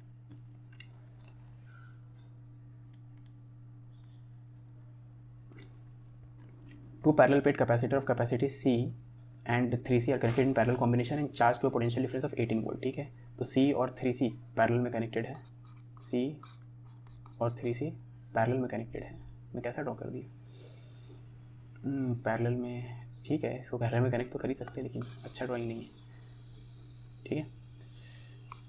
मैं यूजुअली बैटरी ऐसे बनाता हूँ ना, ठीक है। तो ऐसे, और ये जो भी है ना, C और 3C पैरेलल में कनेक्टेड है, और ये 18 वोल्ट का battery. The battery is then disconnected and the space between the plates of the capacitor of capacity C is completely filled with a dielectric constant 9, ठीक है। तो फाइनल पोटेंशियल डिफरेंस अक्रॉस, ठीक है।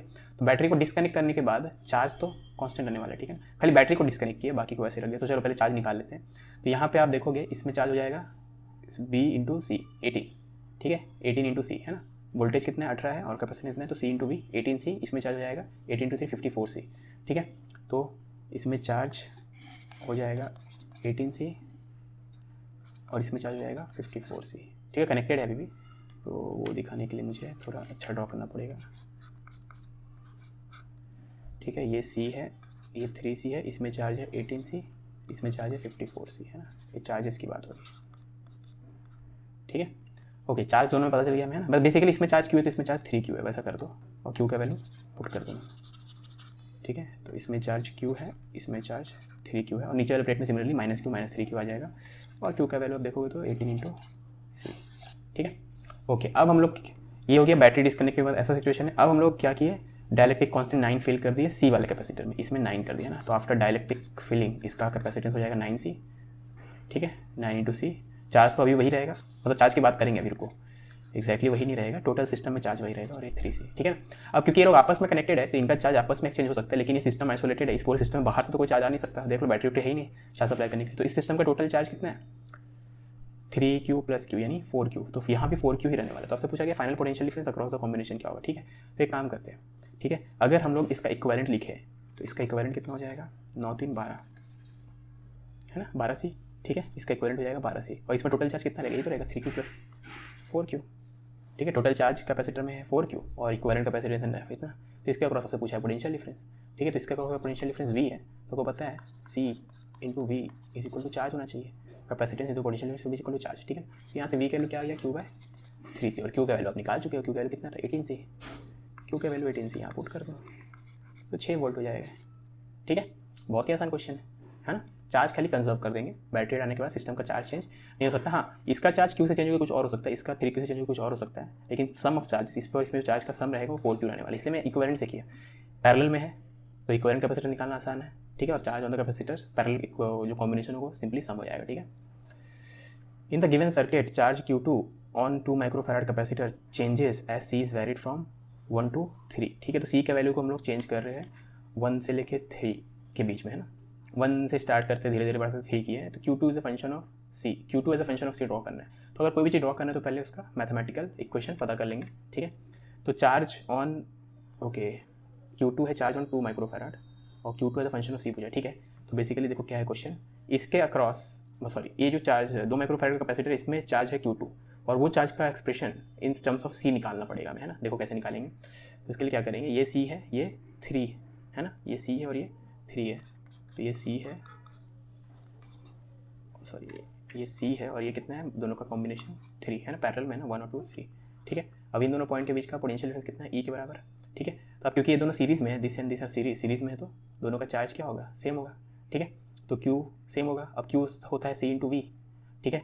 तो यानी इसका चार्ज, या चलो मैं दिखाई देता हूँ, इसमें चार्ज मान लो Q है, इसमें चार्ज हो जाएगा, इसमें भी Q हो जाएगा, ठीक है। तो Q/C प्लस Q/3, इसके क्रॉस पोटेंशियल फिर Q/C, इसके क्रॉस पोटेंशियल Q/3, और दोनों के क्रॉस पोटेंशियल मिला के देखेंगे तो E के बराबर होना चाहिए, ठीक है। तो यहाँ से आपको Q का वैल्यू मिल जाएगा 3CE डिवाइडेड बाई 3 + C, ठीक हो गया चार्ज, है ना। अभी जो चार्ज मिला आपको ये 3 माइक्रोफैराड वाले कैपेसिटर मिला है ना, 3, ठीक है। तो यही चार्ज आपका 1 और 2 में कंबाइन होकर भी रहेगा, ठीक है ना। अब 1 के अक्रॉस पोटेंशियल डिफरेंस और 2 के अक्रॉस पोटेंशियल डिफरेंस सेम रहेगा क्योंकि दोनों पैरेलल में, ठीक है ना। तो पोटेंशियल डिफरेंस सेम है, मतलब चार्ज प्रोपोर्शनल टू, तो Q1 प्लस Q2, 1 के अक्रॉस और 2 के 1 में जो चार्ज होगा 2 में जो चार्ज होगा, दोनों को जोड़ेंगे तो Q के बराबर आएगा, ठीक है ना। अब दोनों तो Q1 Q2 जो होगा वो प्रोपोर्शनल टू C1 C2 होना चाहिए, ठीक है। ओके, तो Q1 प्रोपोर्शनल टू C1 यानी ये इतना, और ये तो आपको ये पता है Q1 बाई Q2 जो होना चाहिए वो C1 विच इज़ 1 इंटू, इसको B नाम दे दो, इसके क्रॉस पोटेंशियल डिफरेंस इसके क्रॉस B है, तो ये बेसिकली आपको 1/2 मिल गया, तो Q1 बाई Q2 आपको मिल गया, ठीक है। तो यहाँ से आप देखोगे तो Q1 का वैल्यू आप Q2/2 बोलोगे और Q1 का वैल्यू Q2/2 बोलोगे, Q1 का वैल्यू Q2/2 बोलोगे तो 3Q2/2 is equal to Q, तो Q2 का वैल्यू 2/3Q है ना। तो बेसिकली इसमें जो चार्ज होगा, ये पूरा में जो चार्ज होगा उसका 2/3 होगा क्योंकि कैपेसिटेंस का ट्वाइस ऑफ टोटल कैपेसिटेंस, ठीक है। सिंपल रेशियो वाला चीज़ है। अब Q का वैल्यू है 3CE/3 + C, तो Q का वैल्यू यहाँ पुट कर देते हैं 3CE/3 + C, 3CE/C + E, ठीक है, 3 + C, सॉरी 3 + C, बस 3 से 3 कट गया। अब देखोगे तो Q2 का वैल्यू 3 कट गया 2CE, तो Q2 as a function of C तो मिल गया आपको, ठीक है। अब इसको एनालाइज करते हैं ना। अगर आप C को बढ़ाओगे तो न्यूमरेटर बढ़ेगा, डिनोमिनेटर बढ़ेगा, तो पता नहीं चल रहा है एक्चुअली में क्या हो रहा है। तो हम लोग क्या करेंगे, इसमें एक जगह C लाते हैं, ठीक है। तो एक जगह C लाने के लिए क्या करो, ऊपर नीचे C से डिवाइड कर दो, ठीक है। अब सोचो C को बढ़ाओगे तो 3/C घटेगा और 3/C घटेगा तो ये भी घटेगा, मतलब C को बढ़ाओगे तो बेसिकली डिनोमिनेटर घटेगा, डिनोमिनेटर घटेगा तो ये बढ़ेगा, है ना। तो C को इंक्रीज़ करने से Q2 इंक्रीज़ हो रहा है, तो इंक्रीजिंग ग्राफ होना चाहिए, ठीक है। तो इंक्रीजिंग ग्राफ कौन सा है, ये डिक्रीजिंग ग्राफ है, ये इंक्रीजिंग ग्राफ है, ये इंक्रीजिंग ग्राफ है, ये इंक्रीजिंग, सबके सब बढ़ी रहे ना, बढ़ी रहे, ठीक है। लेकिन ऑफकोर्स ये तो लीनियरली इंक्रीजिंग नहीं है, ठीक है, डिनोमिनेटर में नहीं आता है, y = 5x रहेगा, वो लीनियरली इंक्रीजिंग रहेगा, ठीक है। तो लीनियर वाला ग्राफ भी नहीं हो सकता। अब ये भी इंक्रीजिंग है, ये भी इंक्रीजिंग है, इन दोनों में से कौन सा लेंगे, उसके लिए क्या करो, आप मैक्सिमम वैल्यू ऑफ Q2 निकालो, ठीक है। तो अब Q2 C को बढ़ाने से Q2 बढ़ते आ रहा है, तो अब C का मैक्सिमम वैल्यू पुट करोगे तो Q2 का मैक्सिमम वैल्यू मिल जाएगा, है ना। C का मैक्सिमम वैल्यू क्या हो सकता है, इन्फिनिटी, ठीक है। तो अब देखोगे तो मैक्सिमम वैल्यू ऑफ Q2 कितना है, एक फाइनाइट वैल्यू है ना, क्या फाइनाइट वैल्यू है ना। तो आपका अगर आप यहाँ पे ग्राफ देखो तो ये बढ़ता ही जा रहा है, यहाँ पे ग्राफ देखोगे तो ये सैचुरेट हो रहा है, तो यानी ये चीज़ आपका सही होना चाहिए, ठीक है। ऑफकोर्स ग्राफ में 1 से 3 तक का ही दिखाया गया है क्योंकि C के वैल्यू को 1 से 3 तक वेरी करे, लेकिन मैं सोच रहा हूँ थियोरेटिकली स्पीकिंग अगर C को 3 से ज़्यादा बढ़ा दें हम लोग तो क्या होने वाला है Q2 का वैल्यू, ठीक है। तो ये ग्राफ जो है सैचुरेशन वाला ग्राफ है, तो ये तो फाइनाइट वैल्यू है, मतलब सैचुरेशन वाला ग्राफ होना चाहिए, ग्राफ कर्व होके सैचुरेट होना चाहिए, है ना, बढ़ते नहीं आना चाहिए, ठीक है। ओके, नेक्स्ट आते हैं 2 circuits A and B have charged capacitors of capacitance C 2C 3C with open switches, ठीक है। सब चार्ज कैपेसिटर है C 2C और 3C इधर है, ठीक है। Charge on each capacitor are shown in figure on closing the switches, okay. दो अलग अलग सर्किट दिया गया, ठीक है। स्विच को क्लोज करने से क्या होगा, ठीक है ना। आप क्या करो, अब देखो जब भी स्विच को आप क्लोज करते हो, स्विच को क्लोज करना मतलब सर्किट ऑन कर देना, ठीक है। हिंदी में सोचना स्विच क्लोज कर दिया बंद कर दिया सर्किट ऑफ हो गया, वैसा नहीं। इंग्लिश में स्विच क्लोज करना मतलब सर्किट कंप्लीट हो गया, ठीक है। तो इसको जैसे आप सर्किट कंप्लीट कर दोगे तो अगर इसके अक्रॉस पोटेंशियल डिफरेंस और इसके अक्रॉस पोटेंशियल डिफरेंस में अगर कोई फर्क रहा तभी चार्ज फ्लो होगा, अदरवाइज नहीं होगा। बेसिकली बोलने का मतलब क्या है, इस प्लेट और इस प्लेट को कनेक्ट करने पे अगर दोनों प्लेट्स के बीच का पोटेंशियल डिफरेंस में मतलब कनेक्ट करने के जस्ट बाद में पोटेंशियल डिफरेंस रहा तभी चार्ज फ्लो होगा, और चार्ज तब तक फ्लो होगा जब तक पोटेंशियल डिफरेंस 0 ना हो जाए, ठीक है। मतलब दोनों प्लेट सेम पोटेंशियल पे ना आ जाए, है ना। तो अब ये देखते हैं इसके क्रॉस कितना पोटेंशियल डिफरेंस है, तो इसके क्रॉस पोटेंशियल हो जाएगा Q/C, इसके क्रॉस पोटेंशियल डिफरेंस कितना हो जाएगा Q/C, इसके क्रॉस हो जाएगा 2Q/3C, ठीक है। इसके क्रॉस हो जाएगा Q/2C, इसके क्रॉस हो जाएगा 2Q/2C, है ना। अब कौन बड़ा है देखो, इन दोनों में से कौन बड़ा है, तो ये तो 2/3 टाइम्स Q/C है, तो ये बड़ा है, ठीक है। ये बड़ा है मतलब आपका ये वाला प्लेट ज़्यादा पोटेंशियल पे है कंपेयर टू ये वाला प्लेट, ठीक है। तो ये ज़्यादा पोटेंशियल पे है तो स्विच बंद करने से चार्ज ऐसे जाएगा, समझ में आ रही बात, ठीक है। चार्ज ऐसे जाएगा, है ना। तो स्विच बंद करने क्योंकि ये हाइयर है, इससे चार्ज ऐसे फ्लो होगा, हाइयर पोटेंशियल से लोअर पोटेंशियल की तरफ, ठीक है ना। वैसे अब यहाँ पे देखते हैं, है ना, ये Q/C है, ये Q/2C है, तो ये बड़ा है, ये बड़ा है, तो सर्किट कंप्लीट करने के बाद चार्ज, तो charge flows from higher to lower potential, है ना। Positive charge flows from higher potential to lower potential, ठीक है। तो यहाँ पे आप अगर जानना चाहो तो ये हायर पोटेंशियल पे है, सॉरी ये हायर पोटेंशियल पे लोअर पोटेंशियल, ठीक है। ये हायर पोटेंशियल है और ये वाला प्लेट लोअर पोटेंशियल। मैं खाली एक पेयर ऑफ प्लेट्स की बात कर लूँ, दूसरे पेयर में एक्जैक्टली उसका वैसा होता है, पता चल जाएगा, ठीक है। जैसे पॉजिटिव चार्ज यहाँ से यहाँ फ्लो हो रहा है तो नेगेटिव चार्ज भी ऐसा फ्लो हो, क्योंकि प्लेट्स पे इक्वल पोजिटिव चार्जेस होने चाहिए, ठीक है, वो वाला चीज़। ठीक है। तो no charge flows in A but flows in B, charge flows in both, ठीक है। तो दोनों केस में किस तरफ चार्ज फ्लो हो रहा है। अब यहाँ पे देखें तो ये बड़ा था ये छोटा था, तो ये हायर पोटेंशियल है और ये लोअर पोटेंशियल है ना। तो इस केस में चार्ज तो ऐसे फ्लो होगा, तो फ्लो का चार्ज का डायरेक्शन ऐसा है और इसमें ऐसा फ्लो होगा, ठीक है ना। तो लेफ्ट की तरफ इसमें फ्लो होगा, राइट की तरफ इसमें फ्लो होगा, ठीक है। सॉरी, आर एल नाम दिया गया है, ठीक है। अब एक और प्रॉब्लम है यहाँ पे, अगर आर टू एल इसकी बात कर रहा होगा तो देखो ऐसा चार्ज फ्लो हुआ है, ठीक है, और नीचे में एग्जैक्टली ऐसा होगा, ठीक है। वैसे ऊपर में ऐसा हो रहा है तो नीचे में ऐसा होगा, है ना। तो क्योंकि आर और एल नीचे में मेंशन्ड है, ठीक है ना। तो आर टू एल ए में होगा, तो ए में होगा आर टू एल और बी में होगा एल टू आर, ठीक है। ऑप्शन सी है ना। एल और आर को लेफ्ट और राइट मत सोचो, एल और आर को इन दोनों पॉइंट का नाम सोचो, ठीक है, वैसे सोचा है ना। और एक्चुअली में यहाँ पे नेगेटिव चार्जेस फ्लो हो रहा होगा, है ना, नीचे वाले पार्ट में, ऊपर वाले पार्ट में पॉजिटिव चार्जेस फ्लो हो रहे होंगे, ठीक है ना, है ना। अब आप वैसे भी सोचो अगर, तो सर्किट में जो हम लोग का जनरल जो सर्किट होता है, ये सब कंडक्टर वगैरह में तो खाली इलेक्ट्रॉन ही फ्लो होते हैं ना, ठीक है। तो अगर खाली चार्ज की बात कर रहे हैं तो ऊपर वाले पार्ट में भी अगर सोचो आप, मैं मतलब क्वेश्चन को थोड़ा एक्सटेंड कर रहा हूँ, तो एक्चुअली में ये पॉजिटिव चार्ज का फ्लो का डायरेक्शन है, लेकिन हमें पता है कि कंडक्टर में पॉजिटिव चार्ज फ्लो नहीं होते हैं, एक्चुअली में नेगेटिव फ्लो होते हैं। तो अगर पॉजिटिव चार्ज ऐसे फ्लो हो रहे हैं तो नेगेटिव चार्ज ऐसे फ्लो हो रहे होंगे, ठीक है। तो बेसिकली नेगेटिव चार्जेस का फ्लो का डायरेक्शन ऐसा है और यहाँ पे ऐसा है, क्योंकि ये पॉजिटिव चार्जेस का फ्लो का डायरेक्शन है, ये पॉजिटिव का फ्लो का डायरेक्शन और ये नेगेटिव का। और एक्चुअली में क्या फ्लो होता है, नेगेटिव ही फ्लो होता है, और पॉजिटिव का flow towards this direction is equal to negative का फ्लो टुवर्ड्स। एनीवेज चार्ज का फ्लो, सिंपली चार्ज बोला गया मतलब समझना नेगेटिव ही होगा, क्योंकि पॉजिटिव तो फ्लो नहीं करता है, ठीक है, कंडक्टर्स में, है ना। The figure shows experimental plot of discharging of a capacitor in RC circuit, time constant क्या होगा, ठीक है, ओके। तो पोटेंशियल डिफरेंस दिया हुआ है, ठीक है। तो इनिशियल पोटेंशियल, अरे ठीक है, तो बहुत ही आसान है आपको पता है कि एक टाइम कांस्टेंट पे 63% जो होता है वो चार्ज हो जाता है, या 63, अगर डिस्चार्जिंग की बात हो रही है तो एक टाइम कांस्टेंट में 63% डिस्चार्ज हो जाता है, ठीक है। तो charge is equal to Q is equal to क्या होता है, सी वी, है ना। अब सी तो कांस्टेंट है, तो क्यू प्रोपोर्शनल टू वी। याद रखना सी जो है चार्ज पे डिपेंड नहीं करता, सी आपका ज्योमेट्री मीडियम उस पर डिपेंड करता है, ठीक है। तो कितना भी चार्ज कर दो, कितना भी डिस्चार्ज कर दो, सी चेंज नहीं होने वाला, तो क्यू प्रोपोर्शनल टू वी है, ठीक है। तो इन वन टाइम कांस्टेंट, तो in one time constant Q का वैल्यू घट के 63%, मतलब क्यू घट के 63% तो चला जाता है, तो 37% ही बचता है, ठीक है ना। 63% डिस्चार्ज हो गया तो कितना चार्ज रिमेनिंग है, 37% रिमेनिंग है, ठीक है ना। तो इसका मतलब है कि पोटेंशियल डिफरेंस भी जो होगा वो 37% ऑफ इनिशियल पोटेंशियल डिफरेंस हो जाएगा, ठीक है ना।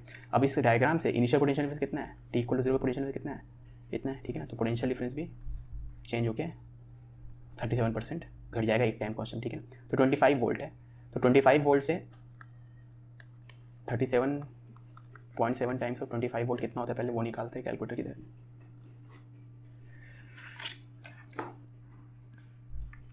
0.37 इंटू 25, तो ये 9.25 वोल्ट आ रहा है, ठीक है। तो 9.25 वोल्ट हमें इस डायग्राम में सर्च करना होगा, 9.25 वोल्ट यहाँ कहीं होगा, है ना। ये पॉइंट हो जाएगा आपका 9.25 वोल्ट, ठीक है, यहाँ कहीं है ना। ये 5 है, ये 10 है, 10 से थोड़ा कम, ठीक है। तो ये यहाँ कहीं आया, टाइम इसका करस्पॉन्डिंग जो टाइम आया है 150 से 100 के बीच में, यही होगा answer. In the circuit shown charge on 5 microfarad capacitor इस पे पूछा गया, ठीक है, ओके। ये 6 ठीक है। आप यहाँ पे कुछ अज्यूम कर लो कि यहाँ से इस बैटरी से Q चार्ज सप्लाई हुआ, Q1 चार्ज सप्लाई हुआ, इस बैटरी से Q2 चार्ज सप्लाई हुआ, ठीक है। तो इस बैटरी से Q1 चार्ज सप्लाई हुआ है, इस बैटरी से Q2 चार्ज, पॉजिटिव टर्मिनल से जो चार्ज निकल रहा है उसी को डिनोट कर रहा हूँ, ठीक है। तो ये Q1 यहाँ चला जाएगा तो यहाँ पे -Q1 होगा, वैसे ये Q2 यहाँ चला जाएगा तो यहाँ पे -Q2 होगा, और यहाँ पे -Q1 + Q2, तो इस प्लेट में Q1 + Q2 हो जाएगा ना, सॉरी उल्टा बोल दिया, यहाँ पे -Q1 + Q2, वैसे भी देख सकते हो नेगेटिव से यहाँ -Q1, यहाँ से -Q2, ठीक है। एनीवेज ये चार्ज का डिस्ट्रीब्यूशन हो गया। अब हम लोग लूप लगा देंगे, ठीक है, ओके। तो यहाँ पे इसमें अगर लूप लगाऊँ मैं, तो यहाँ से यहाँ जाऊँगा तो +6 का हो रहा है, यहाँ पे नेगेटिव, पॉजिटिव से नेगेटिव जाएंगे तो पोटेंशियल डिक्रीज होगा, कितने अमाउंट से, Q1/C, ठीक है। और यहाँ से यहाँ जाएंगे तो फिर से पॉजिटिव से नेगेटिव जाए तो डिक्रीज होगा, अमाउंट ऑफ चार्ज कितना है, याद रखना नेगेटिव प्लेट में ड्रॉ किया खाली चार्ज, पॉजिटिव में भी ड्रॉ करोगे तो इसी का मैग्नीट्यूड आ जाएगा, ठीक है। तो ये एक इक्वेशन, दूसरा इक्वेशन इससे आ जाएगा, है ना, ठीक है। अब यहाँ करेंगे तो यहाँ पे हो जाएगा आपका, यहाँ से यहाँ जाएंगे तो +6, यहाँ से यहाँ जाएंगे तो प्लस से माइनस में जा रहे तो पोटेंशियल डिक्रीज हो रहा है, -Q2/4, और यहाँ प्लस से माइनस फिर से डिक्रीज हो रहा है, Q1 + Q2/5, ठीक है। अब इन दोनों इक्वेशन को अगर आप सॉल्व करो तो देखो ये वाला चीज़ इससे मैच करे, एक्जैक्टली ये वाला चीज़ इससे मैच करे, मतलब ये वाला चीज़ इससे मैच करना चाहिए। अब ये वाला चीज़ अगर इससे मैच करेगा मतलब Q1/2 must be equal to Q2/4, इन दोनों को सॉल्व करोगे तो अब यही आएगा, ठीक है। तो बेसिकली आप बोल सकते हो Q2 is equal to 2Q1, ठीक है। किसी भी एक क्वेश्चन में इसको पुट कर दो, Q2 का वैल्यू 2Q1, तो आ जाएगा आप रिजल्ट। तो सपोज इस पर पुट कर रहे हैं हम लोग, Q2 के बदले 2Q1 पुट कर दो, ठीक है। Q2 के बदले 2Q1, Q2 के बदले 2Q1 पुट कर दो, 2Q1 तो 6 is equal to Q1 plus half plus 3/5, 5 6 11 10, तो Q1 का वैल्यू क्या हो जाएगा 60/11, ठीक है। Q1 का वैल्यू क्या हो जाएगा 60/11, मतलब 5 पॉइंट समथिंग, है ना। तो हम लोग से क्या पूछा गया था, हमने पूछा चार्ज ऑन 5 पे तो Q1 प्लस Q2, सॉरी, तो ये आंसर नहीं हो जाएगा, तो Q1 आया। अब चार्ज ऑन 5 हो जाएगा Q1 प्लस Q2। जब भी चार्ज पूछा जाए तो पॉजिटिव प्लेट पे कितना चार्ज है वो बताओ। अब Q2 तो खुद 2Q1 के बराबर है, तो हो जाएगा 3Q1। और Q1 की वैल्यू आया था 60/11, तो हो जाएगा 180/11, ठीक है। तो कितना हो जाएगा 11 का 11 70, 11 का 11 70, 11 छक 16 पॉइंट समथिंग, ठीक है। Option C. Parallel plate capacitor is of area 6 centimetre square and separation 3 millimetre, ठीक है। 6 क्या एरिया है ना, ओके, ठीक है। सेपरेशन थी, गैप 3 डायलेक्ट्रिक से फिल कर दिया गैप, ओके। तो dielectric constant of the material which when fully inserted in the okay gives the same capacity, ठीक है। तो इसका और एक कैपेसिटर ड्रॉ करना है हमें जो कि एग्जैक्टली आइडेंटिकल है इसके, एक्सेप्ट वहाँ पे वैक्यूम है, वैक्यूम नहीं मतलब एक ही डायलेक्ट्रिक भरा हुआ है के, ठीक है। डायमेंशन सब सेम ही है ना, ओके। यार आज बहुत शोर हो रहा है बाहर, बार बार मुझे वीडियो पॉज करना पड़ा रिकॉर्डिंग, ठीक है। तो एक ही कैपेसिटेंस, एक ही डायलेक्ट्रिक फिल करेंगे और सेम ज्योमेट्री, यहाँ पे ज्योमेट्री, यहाँ पे ज्योमेट्री, दोनों कैपेसिटेंस सेम करना है हमें, ठीक है। तो यहाँ का capacitance should be equal to यहाँ कैपेसिटेंस कितना हो जाएगा C1 plus C2 plus C3, इसका C1 है, इसका C2, इसका C3, तो इस पूरे का कितना हो जाएगा इन दोनों पॉइंट के बीच में C1 plus C2 plus C3, क्योंकि पैरेलल में, ठीक है। और यहाँ कैपेसिटेंस हो जाएगा K टाइम्स जो इसका वैक्यूम में कैपेसिटर होगा, मतलब अगर इस रीजन में डायलेक्ट्रिक नहीं था तब जो कैपेसिटेंस उसको C0 बोल रहा हूँ, ठीक है। अब अगर इस पूरे का C0 है वैक्यूम में, यानी इसका क्या हो जाएगा C0/3 C0/3 C0/3, समझ में आ रही बात। क्योंकि आप देखोगे तो ये तीनों अगर वैक्यूम होते हैं, यहाँ भी वैक्यूम, यहाँ भी वैक्यूम, यहाँ भी वैक्यूम, तो इस पार्ट का हो जाता है, अगर पूरे का वैक्यूम में C0 है तो ये सबका एरिया 1/3 है ना पूरे का, तो C0/3 तो इसका होना चाहिए K1 इंटू C0/3, इसका K2 इंटू C0/3, इसका K3 इंटू C0/3, ठीक है। तो C1 हो जाएगा K1 इंटू C0/3, एक K2 इंटू C0/3 और K3 इंटू C0/3, ठीक है, इक्वल टू K C0 यहाँ से आपको C0 मिल जाएगा, K1 प्लस C0 नहीं मिलेगा, सॉरी C0 तो कैंसिल हो जाएगा, होना भी चाहिए, K हो जाएगा K1 plus K2 plus K3/3,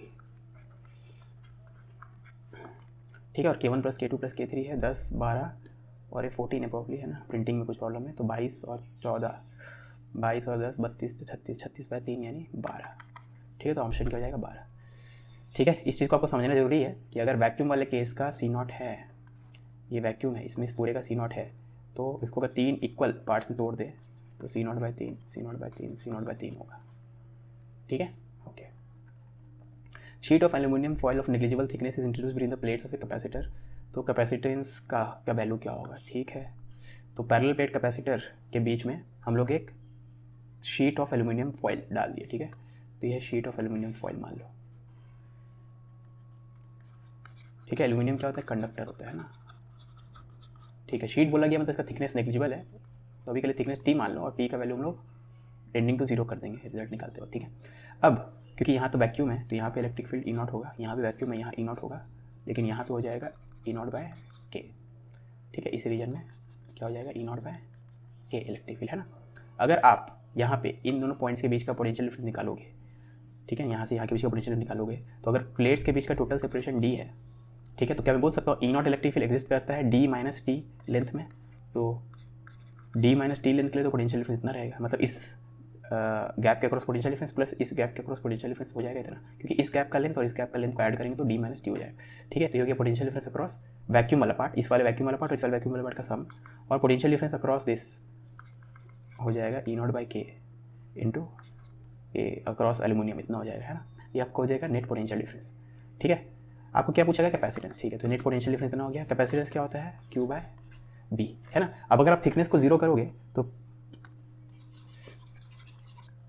okay, ये वाला चीज़ जो है यहाँ पे अगर आप थिकनेस को जीरो करोगे तो पोटेंशियल डिफरेंस का value at T tends to zero, क्योंकि शीट बोल दिया ना, शीट मतलब कुछ नहीं बोला गया, तो आप मान लो बहुत थिन है, ठीक है, तो टी टेंस टू जीरो करोगे तो आप तो ये ई नॉट इंटू डी हो जाएगा। क्लियर है, potential difference E not into D हो जाएगा डायरेक्टली, है ना। तो अगर आप कैपेसिटेंस निकालोगे तो यही इलेक्ट्रिक फील्ड तो यही पोटेंशियल डिफरेंस होता है, अगर यहाँ पे ये नहीं डालते तब भी तो यही रहता, ठीक है।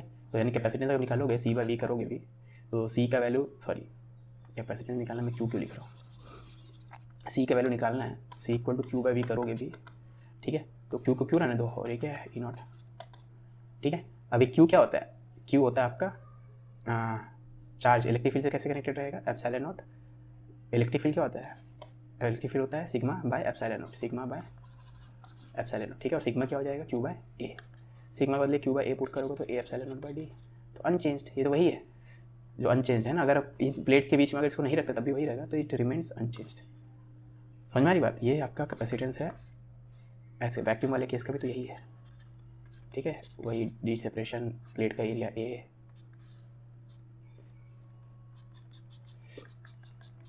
ठीक है। यहाँ भी वही ड्रॉ कर लेते हैं ताकि आपको बाद में पीडीएफ जब देखो तो याद आ जाए, ठीक है। एरिया ए है, डिस्टेंस डी है, ठीक है।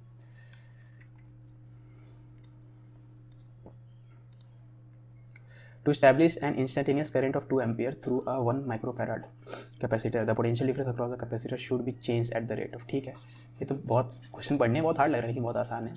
तो करंट चाहिए तो डी क्यू बाई डी करो, सी तो चेंज नहीं होगा टाइम का, D U by D T, ठीक है। तो करंट का वैल्यू आप देखोगे तो C into D U by D T, तो आपको आई और सी दे दिया है, आई का वैल्यू 2 है, कैपेसिटेंस है 1 माइक्रोफैराड, तो आपसे पूछा है पोटेंशियल डिफरेंस का रेट ऑफ चेंज क्या होगा, ठीक है। तो 2 इंटू 10 की पावर 6, ठीक है।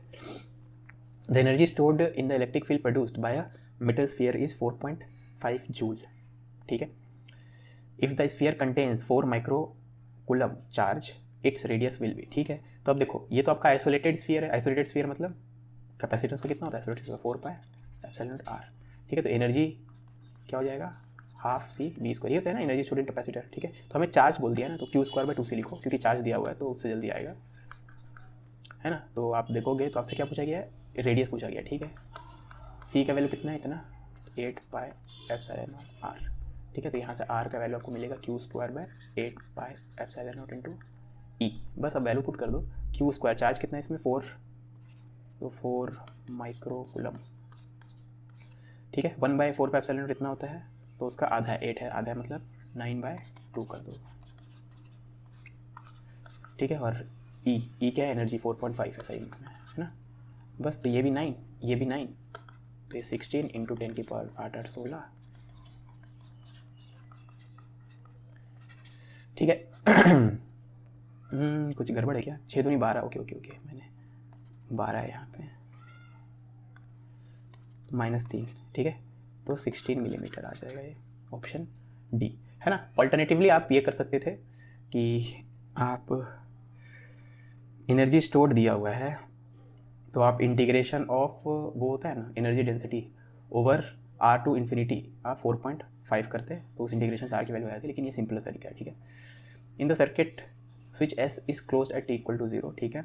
The charge on the capacitor C1 as a function of time will be, ठीक है। तो C1 पे charge as a function of time, बहुत आसान क्वेश्चन है, खाली फॉर्मूला जो मतलब ऑप्शन देखने में डिफिकल्ट लग रहे हैं। तो C1 पे charge as a function of time पूछा गया, ठीक है।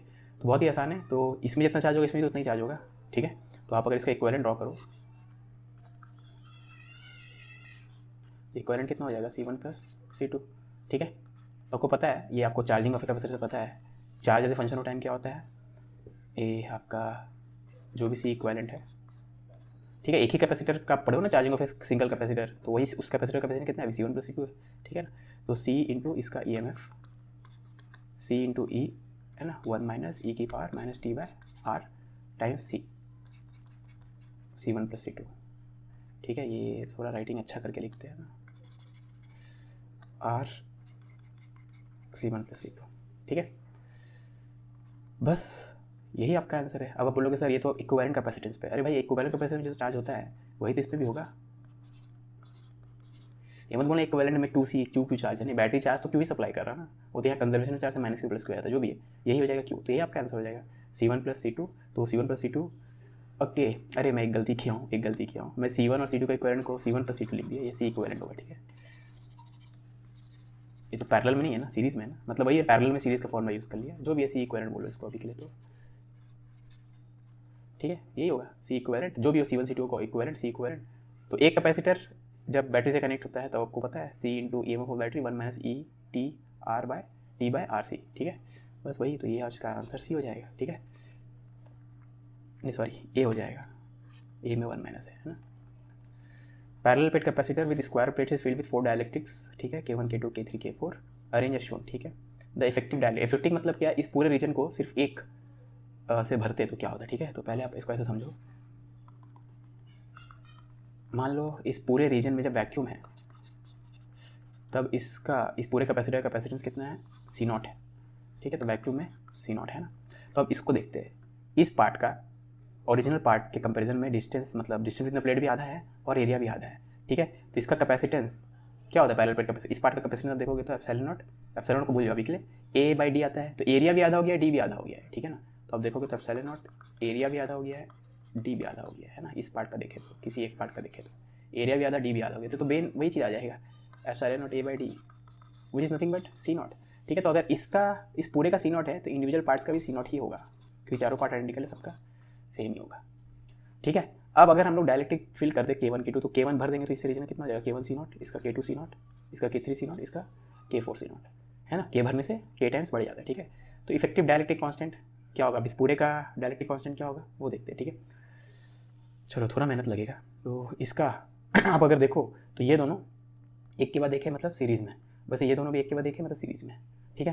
तो ये दोनों सीरीज़ में है तो इस पूरे का इक्विवेलेंट आप सीरीज़ से लिखोगे, वैसे इसका भी सीरीज़ से लिखोगे, ठीक है। वैसे भी देख सकते हो कि ये दोनों पैरेलल में है और ये दोनों भी पैरेलल में, ठीक है, लेकिन ये वाली चीज़ और ये वाली चीज़ सीरीज़ में, ठीक है। तो मैं ऐसे कर रहा हूँ, ये और ये सीरीज़ में है, ठीक है। तो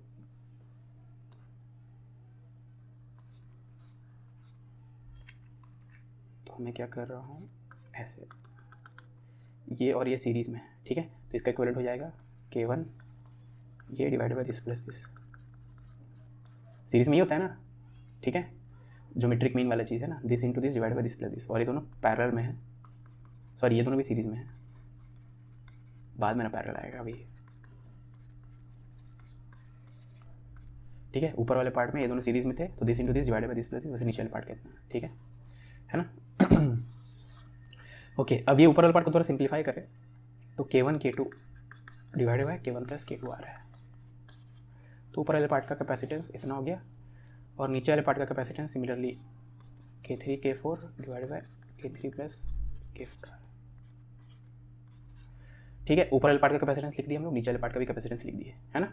ओके, अब हम लोग को क्या बोला गया है, इफेक्टिव डायलेक्ट्रिक। इफेक्टिव मतलब क्या, अगर इस पूरे रीजन में बस एक dielectric constant, same dielectric constant fill करते उसका कैपेसिटेंस क्या होता है, मतलब उसका वैल्यू क्या होगा, ठीक है। तो पहले इस पूरे का डायलेक्ट्रिक मतलब इस पूरे का कैपेसिटेंस निकाल लेते हैं। अभी ये और ये किस में है, इन दोनों प्लेट्स पॉइंट्स के बीच में पैरेलल में, देख लो ना, इस प्लेट का भी इससे कनेक्टेड है, ये प्लेट इससे कनेक्टेड है, वैसे ये प्लेट इससे कनेक्टेड है, ये प्लेट मतलब ये प्लेट इन दोनों पॉइंट से कनेक्टेड है, ये प्लेट भी उन दोनों पॉइंट, तो मतलब ये दोनों पैरेलल, ठीक है, पैरेलल में है तो इसका इक्विवेलेंट हो जाएगा दिस प्लस दिस, तो K1 K2 K1 plus K2 K3 K4 K3 plus K4 into C0, इसका इक्विवेलेंट इतना है, ठीक है। ओके, अब इसी को बोलते हैं हम लोग K इक्विवेलेंट, ठीक है। मतलब जो अगर उस रीजन में जो वैक्यूम था, वैक्यूम को अगर एक ही डायलेक्ट्रिक से फिल करते तो ये हो जाएगा, तब उसका कैपेसिटेंस कितना होता है, K इक्विवेलेंट टू C0, है ना। तो K इक्विवेलेंट कितना हो जाएगा, इतना हो जाएगा, ठीक है। तो K1 K2 डिवाइड बाय, अरे अब इसको मल्टीप्लाई करना पड़ेगा क्या हमें, भगवान मल्टीप्लाई ना करना पड़े, प्रोडक्ट दिख रहा है कहीं, तो बहुत कॉम्प्लिकेटेड आ जाएगा लग रहा है मुझे। ओके, नीचे में तो प्रोडक्ट आना चाहिए, नीचे में कहीं भी प्रोडक्ट नहीं है यार, ये तो पॉसिबल ही नहीं है। K1 K2 नीचे में तो प्रोडक्ट आना चाहिए इन दोनों का, है ना, K1 K2 K3 K4 सम कैसे आ सकता है, कुछ तो लोचा है, ठीक है। मुझे लगता है चारों ऑप्शन ही गलत है, क्योंकि नीचे में प्रोडक्ट आपको देख सकते हो K1 K2 into K3 K4 आना ही चाहिए, है ना।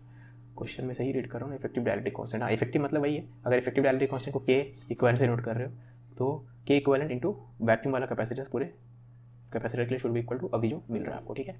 तो K इक्विवेलेंट इसके बराबर होना चाहिए, तो बेसिकली आपका आंसर यहाँ से आ रहा है K1 K2 divide by K1 plus K2 plus K3 K4 divide by K3 plus K4, ठीक है। तो हो सकते हैं प्रिंटिंग मिस्टेक हो कहीं, आंसर ये होना चाहिए आप, ठीक है। कि आगे बढ़ते हैं, ये तो बोनस हुआ होगा पक्का। In the figure shown after the switch S is turned on from position A to B the energy dissipated in the circuit in terms of capacitance C. ठीक है, तो ए से बी मतलब पहले ये ए से ज्वाइंट है, मतलब बैटरी कनेक्टेड है, ठीक है, फुल्ली चार्ज कर देगा इसको, और फिर इसको बी पे ज्वाइन कर दिया, मतलब बैटरी को डिस्कनेक्ट कर दिए। तो आपसे पूछा गया energy dissipated in the circuit. ठीक है, ओके, तो आप अगर ड्रॉ करो इसको इन terms of capacitance and total charge Q. ठीक है, तो ये तो फुल्ली चार्ज हो चुका है, ठीक है, टोटल चार्ज क्यू बोल दिया गया, तो इसको फुल्ली चार्ज करके, तो बेसिकली एक चार्ज कैपेसिटर है, उसको आप डिस्चार्ज कर रहे हो। ठीक है, तो ये चार्ज कैपेसिटर, इसमें चार्ज क्यू है, इसको आप अनचार्ज कैपेसिटर से कनेक्ट कर दियो। ठीक है, दोनों कैपेसिटेंस कितना है, सी। ठीक है, तो अगर आप इसका एनर्जी निकालो और फाइनली जब ये पूरा इसमें जितना भी चार्ज डिस्ट्रीब्यूशन होना हो जाए, तो फाइनली इसमें चार्ज तो क्यू ही रहेगा ना, अगर इसका इक्विवेलेंट की बात करें तो, क्योंकि ये एक आइसोलेटेड सिस्टम हो गया ना, बैटरी तो कनेक्टेड नहीं है, तो इसमें अभी जितना चार्ज दिख रहा है क्यू प्लस जीरो, बाद में भी क्यू प्लस जीरो यानी क्यू ही दिखने वाला है। ठीक है, तो मैं इक्विवेलेंट ड्रॉ कर दूँ, क्योंकि इक्विवेलेंट से एनर्जी कैलकुलेट करना आसान है। यहाँ पे एनर्जी अगर आप देखो तो इनिशियल एनर्जी यहाँ पे देखो, तो इसमें हो जाएगा क्यू स्क्वायर बाई टू सी, और इसमें हो जाएगा जीरो स्क्वायर बाई टू सी, और यहाँ फाइनल स्टेट में एनर्जी देखो तो क्यू स्क्वायर बाई टू सी मतलब फोर सी। ठीक है, तो अब अगर आप देखोगे तो ये कम है इससे, ये तो मैं टू सी लिखना था ना, क्यू स्क्वायर बाई टू सी है ना, तो क्यू स्क्वायर टू सी का आधा है। ठीक है, तो कितना एनर्जी चला गया है क्यू स्क्वायर बाय, अगर आप डिफरेंस देखो इनिशियल और फाइनल का, तो Q square by two C minus Q square by four C, तो हो जाएगा Q square by four C. ठीक है, ये आपका आंसर होना चाहिए, ये हो जाएगा हीट, है ना, हीट एनर्जी डिसिपेटेड मतलब हीट, इतना हीट डेवलप होगा। ठीक है, अब आंसर जो है क्यू स्क्वायर बाय फोर सी कहीं भी नहीं है, ओके, थ्री सी है, सॉरी सॉरी सॉरी, ये थ्री सी है, ये थ्री सी है, तो ये तीन एक चार आठ। ठीक है, फोर सी हो जाएगा इक्विवेलेंट, क्या कर रहा हूँ मैं, फोर सी हो जाएगा इक्विवेलेंट इसका, three C plus C four C, और Q square by charge stored on the capacitor Q square divided by twice of C. ठीक है, तो Q square by two C minus Q square by eight C, है ना, मैंने question misread किया था, तो ये फोर बाय एट यानी three Q square by eight C, option B है। ठीक है, in the circuit shown find see if equivalent capacitance of the whole circuit is 0.5। ठीक है, तो कुछ बोला नहीं है, मतलब ए और बी के बीच में 0.5 है, तो आप इसको ओरली कर सकते हो, इस पार्ट का हो जाएगा 4। ठीक है, ये दोनों का ये 4, ये 4 और 1, अरे सॉरी सॉरी सॉरी, सीरीज़ में है ना, ये सही था, इसका हो जाएगा, ये दोनों सीरीज़ में है ना, 2 × 2 डिवाइडेड बाई 2 + 2, तो 4/4 यानी 1। ठीक है, अब ये 1 और ये 1 देख सकते हो पैरेलल में, है ना, यहाँ से यहाँ के बीच में एक 1 ड्रॉ करो, ये 1 पैरेलल में है, तो इस पूरे हो जाएगा, ये 1 और ये 1 मिलके 2 हो जाएगा। ठीक है, ठीक है, ये 4 और 2 मिलके सीरीज़ में है, तो 4 × 2 8 डिवाइडेड 4 + 2 6। ठीक है, तो बस हो तो गया, तो ए और बी के बीच में हम देखोगे तो ये सी आ गया एक, और चलो इसको भूल जाते हैं, अभी ये 2 और ये 2 आप देख सकते हो एक के बाद एक है, तो ये हो जाएगा आपका ये 2 और ये 2 एक के बाद एक है, मतलब सीरीज़ में है, तो 2 × 2 डिवाइड बाई 2, तो इस पार्ट का टोटल 1 हो गया और इस पार्ट का टोटल 8/6 हो गया। ठीक है, तो अगर इसको रीड्रॉ करो सर्किट को, तो पॉइंट ए के बाद सी है, सी के बाद 2 पाथ्स है, ठीक है, उसके बाद बी है ना, तो सी के बाद जो 2 पाथ है, एक पाथ का कैपेसिटेंस है 8/6 और ऊपर वाले पाथ का कैपेसिटेंस है 1, वो ऊपर नीचे उससे फर्क नहीं पड़ता पैरेलल में है, तो ठीक है, तो इस पॉइंट से इस पॉइंट जाने का 2 रास्ता, इस रास्ते का टोटल कैपेसिटेंस 1 है, इस रास्ते का टोटल कैपेसिटेंस 8/6। ठीक है, इसका सी है, तो आप ये दोनों को, तो आप क्या बोलोगे, ये दोनों पैरेलल में है। ठीक है, तो 8/6 + 1 यानी 14/6 हो जाएगा। ठीक है,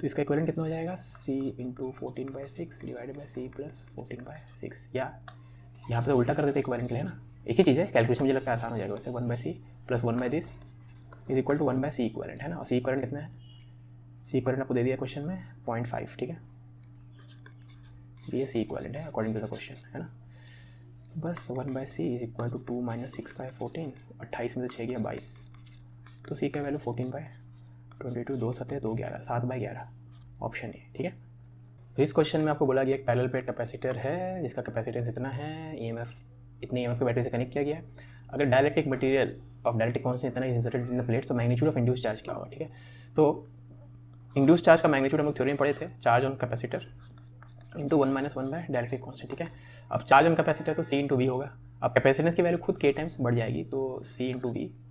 ठीक है, और कैपेसिटेंस जो है, ये जो कैपेसिटेंस अगर किसी चीज़ का दिया गया है, मतलब वैक्यूम में दिया गया है, ठीक है, डायरेक्टली डालने के बाद कैपेसिटेंस हो जाएगा 5/3 × 90 पिको मतलब 12। ठीक है, हो गया कैपेसिटेंस, तो पोटेंशियल डिफरेंस कितना है प्लेट्स के बीच में 21 - 1/k। ठीक है। तो ये 5/3 इंटू 1800 इंटू 10⁻12 1 - 3/5 2/5, ठीक है। तो 2/3 यानी 1200 इंटू 10⁻12 कूलम, यानी 1.2 इंटू 10⁻9 कूलम, यानी 1.2 नैनो कूलम, ठीक है। तो आंसर तो आ चुका है, तब भी और समझने के लिए मैं डायग्राम बनाया था समझाने के लिए। तो सपोज ये आपका पैरेलल प्लेट कैपेसिटर है, ठीक है।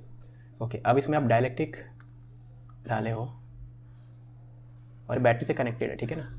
ऑफ कोर्स डायरेक्ट डालने के बाद क्या होगा, डायरेक्ट डालने के बाद कैपेसिटेंस बढ़ जाएगा k टाइम्स, ठीक है ना। बैटरी से कनेक्टेड है तो पोटेंशियल डिफरेंस तो वही रखना है, लेकिन कैपेसिटेंस अगर बढ़ गया है तो Q = CV, V वही है, C बढ़ जाएगा तो Q, यानी इसमें जो पहले जितना चार्ज था और चार्ज आ जाएगा, ठीक है। डायरेक्ट डालने के बाद अगर बैटरी से कनेक्टेड कैपेसिटर तो और ज़्यादा चार्ज आ जाएगा, ठीक है। तो ये Q है, मान लो इस पे चार्ज Q है, जो नेट टोटल चार्ज Q है इसमें, और नीचे वाले प्लेट में -Q, ठीक है। तो इस ऊपर वाले प्लेट में जो इंड्यूस चार्ज हो जाएगा वो आपका हो जाएगा -QP, और नीचे वाले प्लेट में +QP।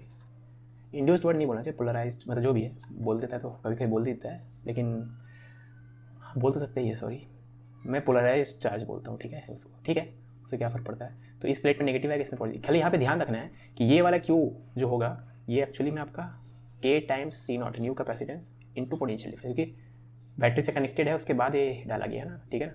तो आपका ये इंटू V करेंगे, V वही रहने वाला है, ठीक है, बैटरी से कनेक्टेड है, ठीक है। Figure shows Q versus V graph और series as well as parallel combination of two capacitors, ठीक है। तो कौन सा कैपेसिटर्स का सीरीज और पैरेलल कॉम्बिनेशन के लिए Q वर्सेस V का ग्राफ ऐसा आएगा, ठीक है। अब ये क्वेश्चन सुन के बहुत हार्ड लग रहा है, लेकिन अगर आप Q वर्सेस V का रिलेशन देखो तो ऐसा होता है। तो स्लोप हो जाएगा dQ/dV, अगर करो आप स्लोप निकालना, यहाँ Q है यहाँ V है ना, तो स्मॉल ही लिख देता हूँ, ठीक है। तो dQ/dV अगर आप करोगे तो C तो चेंज नहीं होता है, पोटेंशियल डिफरेंस पर डिपेंड नहीं करता, नहीं चार्ज पर डिपेंड करता है, तो ये C आ जाएगा। तो स्लोप C के बराबर है, ठीक है। स्लोप क्या है, C के बराबर है ना। अब इस लाइन का स्लोप देखो आप, तो इसका स्लोप हो जाएगा आपका 500 डिवाइडेड बाई 10, तो इसका स्लोप है ना, देख लो हाइट कितना है 500, ये कितना है 10, तो 500/10, ये माइक्रो में याद रखना, तो 50, ठीक है। वैसे इसका स्लोप है, इसके लिए क्या है, जैसे कोई पॉइंट ले लो, y कोऑर्डिनेट 80 है, ये 10 है, 80/10 मतलब 8 है, तो इसका ऊपर वाले का स्लोप इतना है, नीचे वाले का स्लोप इतना है, ठीक है ना। तो अब आपको पता है सीरीज और पैरेलल में पैरेलल वाले का ज़्यादा होता है ना, तो ये पैरेलल वाले कॉम्बिनेशन का होगा और ये सीरीज़ वाले का होगा, पैरेलल का कैपेसिटेंस ज़्यादा होता है, ठीक है। तो C1 + C2 50 है, और ये सीरीज़ वाले का कॉम्बिनेशन का है 8, ठीक है, यानी C1 C2 divided by C1 + C2, ये सीरीज़ वाला होता है, इसका वैल्यू है 8, ठीक है। तो आप C1 + C2 50 यहाँ पुट कर दोगे तो C1 × C2 हो जाएगा इतना, ठीक है ना। तो C1 + C2 पता है, C1 × C2 पता है, तो आप सब चीज़ निकाल सकते हो, ठीक है। आप ऐसे सोचो +50 40 और 10 आ जाएगा, है ना। देखो 40 + 10 50 होता है, 40 × 10 400 होता है, तो C1 C2 आपको निकालना पड़ेगा वैसे, ठीक है। किसी को भी 40 किसी को भी 10 बोल दो, आपका मन, ठीक है। तो 40 और 10 ऑप्शन है, माइक्रो में आएगा ऑफकोर्स, क्योंकि वहाँ पे वाई एक्सिस माइक्रो में था, याद है, ये माइक्रो में थे, तो ऐसा यूनिट में माइक्रो में, तो हर जगह माइक्रो रहेगा, ठीक है।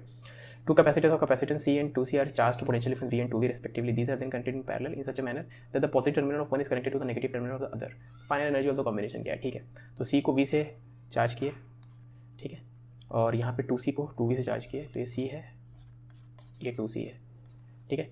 तो इसमें चार्ज कितना हो जाएगा, पहले वाले में C को V से चार्ज किए तो CV चार्ज है ना, तो CV, और इसमें 2C को 2V से चार्ज किए तो 4CV, ठीक है। तो इसमें +CV -CV और इसमें +4CV -4CV, अगर आपको चारों प्लेट्स पे चार्ज ड्रॉ करना है तो, ठीक है। और फिर एक का पॉजिटिव को दूसरे का नेगेटिव से कनेक्ट कर दिया, है ना, ठीक है। यही किया ना चार्ज करने के बाद, मतलब चार्ज कनेक्ट करने के बाद ऐसा सिचुएशन है, ठीक है। तो आपसे बोला कि फाइनल एनर्जी क्या होगा कॉन्फिगरेशन का, तो बहुत ही आसान है, आप इसका इक्विवेलेंट ड्रॉ कर लो ना। इक्विवेलेंट ड्रॉ करोगे तो, क्योंकि ये पैरेलल में है, तो कैपेसिटेंस कितना हो जाएगा 3C, और टोटल चार्ज कितना हो जाएगा, देख लो ऊपर वाले प्लेट्स का टोटल चार्ज -3CV और नीचे वाले प्लेट का टोटल चार्ज +3CV। वो जानने की जरूरत नहीं दोनों प्लेट का, आपको पता है इक्वल अपोजिट ही रहेगा, ठीक है। तो मैं तब भी दिखा रहा हूँ कि सेम ही आता है ना मैग्नीट्यूड। तो इसका एनर्जी कितना है, इसका एनर्जी है Q²/2C, चार्ज का वैल्यू कितना, इतना है, यही तो चार्ज है, ठीक है। तो Q²/2C है ना, Q का वैल्यू कितना है 3CV है ना।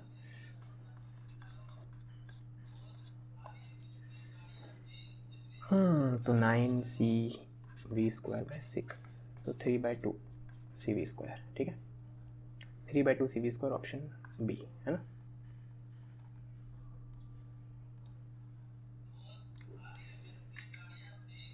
तो यहाँ पे एक कैपेसिटर है जो कि 2 स्क्वायर प्लेट्स के बीच में, आप बेसिकली यहाँ पे कैपेसिटर की प्लेट्स पैरेलल नहीं है, ठीक है ना। एक प्लेट आप देख सकते हो इस प्लेट के साथ एंगल थीटा बना रहा है ना, थीटा हो रहा है, ठीक है, अल्फा है, सॉरी अल्फा, क्योंकि आंसर में हर जगह अल्फा दिया हुआ है। एनीवेज, तो आपको बोला कि कैपेसिटी इसका क्या होगा, ठीक है ना। तो आप क्या करोगे, इसमें पैरेलल प्लेट कैपेसिटी वाला फॉर्मूला नहीं लगा सकते, क्योंकि प्लेट्स के बीच में मतलब एंगल जीरो नहीं है, प्लेट्स के बीच में एंगल अल्फा है, ठीक है। तो आप इसका एक स्मॉल पार्ट ले लोगे, फिर स्मॉल पार्ट ले लोगे, फिर वो पैरेलल प्लेट कैपेसिटर कहलाया जा सकता है। स्मॉल पार्ट ले लोगे तो फिर हम लोग क्या करेंगे, यहाँ पे इसका एक स्मॉल पार्ट ले लो, बहुत ही छोटा पार्ट ले लो आप, ठीक है।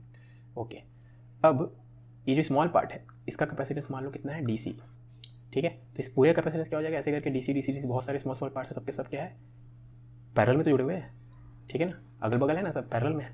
तो नेट कैपेसिटेंस हो जाएगा DC का इंटीग्रेशन, ठीक है, कि all this small capacitance are in parallel, ठीक है। ओके, खाली तो हमें DC का एक्सप्रेशन चाहिए, उसका इंटीग्रेशन अपना काम कर देगा। DC का एक्सप्रेशन कैसे हो जाएगा, DC हो जाएगा, डायलेक्ट्रिक तो नहीं है ना, नहीं, ठीक है, एप्सिलॉन नॉट A/D। अब A क्या होता है, प्लेट का एरिया है ना, तो ये प्लेट का एरिया, ठीक है, जो कि यहाँ पे दिखेगा नहीं आपको, है ना, क्योंकि खाली इस डायमेंशन को ड्रॉ किया है, उसका वो ऐसा नहीं ड्रॉ किया। तो अगर ड्रॉ करना है तो कुछ ऐसा होता होगा, है ना, वैसे यहाँ पे भी रहेगा ये, ठीक है। प्लेट का एरिया को मैं ड्रॉ नहीं कर रहा हूँ, ठीक है। तो अगर आप एरिया लिखोगे भी इसका तो कैसे लिखोगे, स्क्वायर प्लेट था ना, ये स्क्वायर था ये, है ना, स्क्वायर प्लेट A है, तो मतलब ये वाला जो लेंथ होगा ये A होगा, A इंटू अगर ये dx है तो ADX, ये लेंथ मैं dx बोल रहा हूँ, ठीक है। तो ADX हो जाएगा आपका epsilon naught into area divided by distance between the plate. अब इन दोनों पॉइंट्स के बीच का डिस्टेंस, उसके लिए थोड़ा ज्योमेट्री यूज़ करेंगे हम, ठीक है। अब वो डिस्टेंस कैसे निकालेंगे, ये डिस्टेंस आपको D दिया हुआ है, ऑफकोर्स इनके बीच का डिस्टेंस D से ज़्यादा होगा, कितना ज़्यादा होगा, अब ये अल्फा है, ठीक है, और ये डिस्टेंस को मैं x बोल रहा हूँ, क्योंकि इसको x बोलूँगा तभी तो इसको dx बोलूँगा, ठीक है। तो ये x है, ये अल्फा है, तो हो जाएगा x tan अल्फा, समझ में आ रही बात, ये वाला डिस्टेंस कितना हो जाएगा, x tan अल्फा, है ना, ये डिस्टेंस हो जाएगा x tan अल्फा, तो x tan alpha plus D, ठीक है। तो DC का वैल्यू इतना है, ठीक है। अब याद रखना अल्फा बहुत ही छोटा है, तो अल्फा बहुत ही छोटा, तो tan अल्फा को हम लोग अल्फा से रिप्लेस कर देंगे, D प्लस एक्स अल्फा, ठीक है। ये हो गया आपका DC, एक बार DC मिल गया, ठीक है, क्योंकि अल्फा छोटा है तो tan अल्फा को अल्फा से रिप्लेस कर दिए, तो C हो जाएगा इसका इंटीग्रेशन। तो एप्सिलॉन नॉट A तो कांस्टेंट है, dx divided by D plus x alpha. अब x के ऊपर x के टर्म्स में लिमिट पुट करना है, ठीक है। तो आपको तो इस पूरे डायग्राम का इक्विवेलेंट निकालना था, तो इस वाले पॉइंट के लिए x का वैल्यू क्या है, 0, क्योंकि x इक्वल टू 0, ये x इक्वल टू x, वैसे इस वाले पॉइंट के लिए x का वैल्यू क्या हो जाएगा, A, ठीक है। प्लेट यहीं तक है, इसको इग्नोर करो आप, ठीक है ना, A एरिया का था ना, A लेंथ का था ना, लेंथ A है, ठीक है। ओके, तो 0 टू A आपको इंटीग्रेट करना है इसको, एप्सिलॉन नॉट इंटू A, अब dx बाई ये वाली चीज़ तो ln x हो जाएगा, और x का कोफिशिएंट कितना है, लैम्डा है, तो अल्फा अल्फा से डिवीजन भी हो जाएगा, ठीक है, 0 टू A, तो epsilon nought A divided by alpha ln, इसमें पुट करेंगे तो D plus alpha A minus हो जाएगा ln ऑफ x के लिए 0 तो D, है ना, और ln A minus ln B ratio आ जाता है, ठीक है ना। तो कैपेसिटेंस इतना होना चाहिए, ठीक है, epsilon nought A by alpha ln of this, ठीक है। ओके, अभी आप देखोगे तो ln वाला टर्म कहीं भी नहीं आ रहा, तो इसको और सिंप्लीफाई किया जा सकता है, तो वो देखो कैसे। तो epsilon nought A by alpha, इस ln को हम लोग ln 1 प्लस अल्फा, तो छोटा है ना, A by D into alpha, ठीक है। अब ln 1 प्लस nx, ठीक है, ln ऑफ 1 प्लस nx, इसको आप मतलब आइडेंटिटी आप पढ़े होंगे, लॉगरिथम वगैरह है मैथ्स के बच्चे, उसको हम लोग अप्रॉक्सिमेटली लिख सकते हैं, 1 प्लस एक्स जो होता है ln ऑफ 1 प्लस एक्स, वो 1 माइनस एक्स स्क्वायर बाय 1, रुको 1 माइनस एक्स स्क्वायर बाय 2 होता है शायद, ठीक है। ln ऑफ 1 प्लस एक्स, मैं हो सकता है गलत हूँ, 1 माइनस एक्स स्क्वायर बाय 2 होता है ना, 2 वाला ऑप्शन भी दिख रहा है हमें, हाँ, तो most probably 1 minus x square by 2 होता है, या उसको मैं अगर बिना ln के करना चाहूँ तो मैं यहीं से कर लेता हूँ ना। चलो, अगर मुझे फॉर्मूला याद नहीं है तो इससे आपको ये भी दिखेगा कि अगर आप कोई फॉर्मूला फंस गए हो तो आप कैसे कर सकते हो, इसमें कुछ गलती नहीं है। यहाँ पे मैं क्या हो रहा हूँ मुझे नहीं पता, ln ऑफ 1 प्लस एक्स का एक एक्सपेंशन होता है, ठीक है, अगर x बहुत छोटा है कंपेयर टू 1, तो ln ऑफ 1 प्लस एक्स शायद 1 माइनस स्क्वायर बाय 2 होता है, लेकिन मैं इसके बारे में श्योर नहीं हूँ, तो मैं क्या करूँगा, इसको दूसरे तरीके से दिखाऊंगा जिसमें ln ना है। तो उसके लिए क्या करोगे, इस चीज़ को अब ऐसे लिखोगे, आपको बाइनोमियल अप्रॉक्सीमेशन आता होगा, तो इसको एप्सिलॉन नॉट इंटू A, इसको अगर ऊपर ले जाएंगे हम लोग, या इसी में आप देखोगे D को कॉमन ले लो आप, तो ये 1 plus x into alpha by D हो जाएगा, ठीक है। ओके, तो D अगर कॉमन ले लो यहाँ पे आप, D कॉमन ले लो तो 1 प्लस अल्फा छोटा है ना, X by D into alpha, ठीक है, ये आ गया, है ना। अब आप बताओ, अल्फा तो बहुत ही छोटा है, ठीक है, तो अल्फा बहुत ही छोटा है, तो alpha into X by D, ये भी छोटा होगा कंपेयर टू 1, ठीक है। तो ये नंबर अगर 1 के कंपेरिजन में बहुत ही छोटा है, तो आप क्या करोगे, या आप अगर आप x बाई डी कॉमन ले लोगे तो D नहीं ऐसे ही रहना, इससे ही फर्क नहीं पड़ेगा। तो अगर आप यहाँ पे देखोगे तो 1 plus x by D into alpha, ये बहुत ही छोटा होगा कंपेयर टू 1, तो इसको आप ऊपर ले आ सकते हो, ठीक है, समझ रहे हो ना। ये चीज़ को आप पावर से मल्टीप्लाई कर सकते हो। मतलब क्या है, अभी के लिए तो ऐसे ही रहने दो इसको, 1 + ये तो आप ऐसे भी कर सकते हो, छोटा हो या ना हो, ठीक है। लेकिन अगर ये चीज़ बहुत छोटा है इसके कंपेरिजन में, तो पावर को इसके लगा 1 + x⁴n = 1 + nx होता है ना, बस। तो मतलब बेसिकली क्या हुआ, मैंने जो इंटीग्रेशन ln में आता उसको मैंने यहाँ पे पॉलिनोमियल में कन्वर्ट कर दिया ना। अभी तो पॉलिनोमियल वाला इंटीग्रेशन हो गया ना, तो 1 - x3/α, बस। अब पॉलिनोमियल का इंटीग्रेशन करो तो टेंशन नहीं है, ठीक है। तो ये 1 का इंटीग्रेशन तो a दे देगा और α/d × a, ठीक है। अरे सॉरी, ये इंटीग्रेशन का सेकंड पार्ट मैंने गलती की है। देखो, इस 1 का इंटीग्रेशन तो x दे देगा, x में लिमिट पुट करेंगे, a - 0 a बचेगा। इसमें α/d तो वैसा है, x का इंटीग्रेशन x² यानी a² आ जाएगा, ठीक है। तो ये आपका आंसर है, e0 a/d a - α a²/2d। Okay, 1 common लेके ना, तो ये लोग a को कॉमन ले लिया, तो a को कॉमन लेके बाहर कर दो, यहाँ 1 बचेगा, यहाँ ये, ठीक है। तो α × a / 2d, 1 - α × a / 2d, 1 - α × a / 2d, ठीक है। तो ऑप्शन ए से मैच कर रहा है, e0 a²/d, हाँ, ठीक है। नेक्स्ट क्वेश्चन में यहाँ पे आपके पास है, a parallel plate capacitor is made of 2 square plates of side A separated by distance d, ठीक है। तो ठीक है, इस तरीके से डायरेक्टली फिल किया गया है ट्रायंगुलर रीजन में। तो आपसे पूछा गया है कैपेसिटेंस ऑफ दिस कैपेसिटेंस कितना होगा, ठीक है। अब यहाँ पे आप इस चीज़ को ऐसे ऐसे अगर स्ट्रिप्स में तोड़े, ठीक है, तो मैं यहाँ पे इसको ड्रॉ करूँ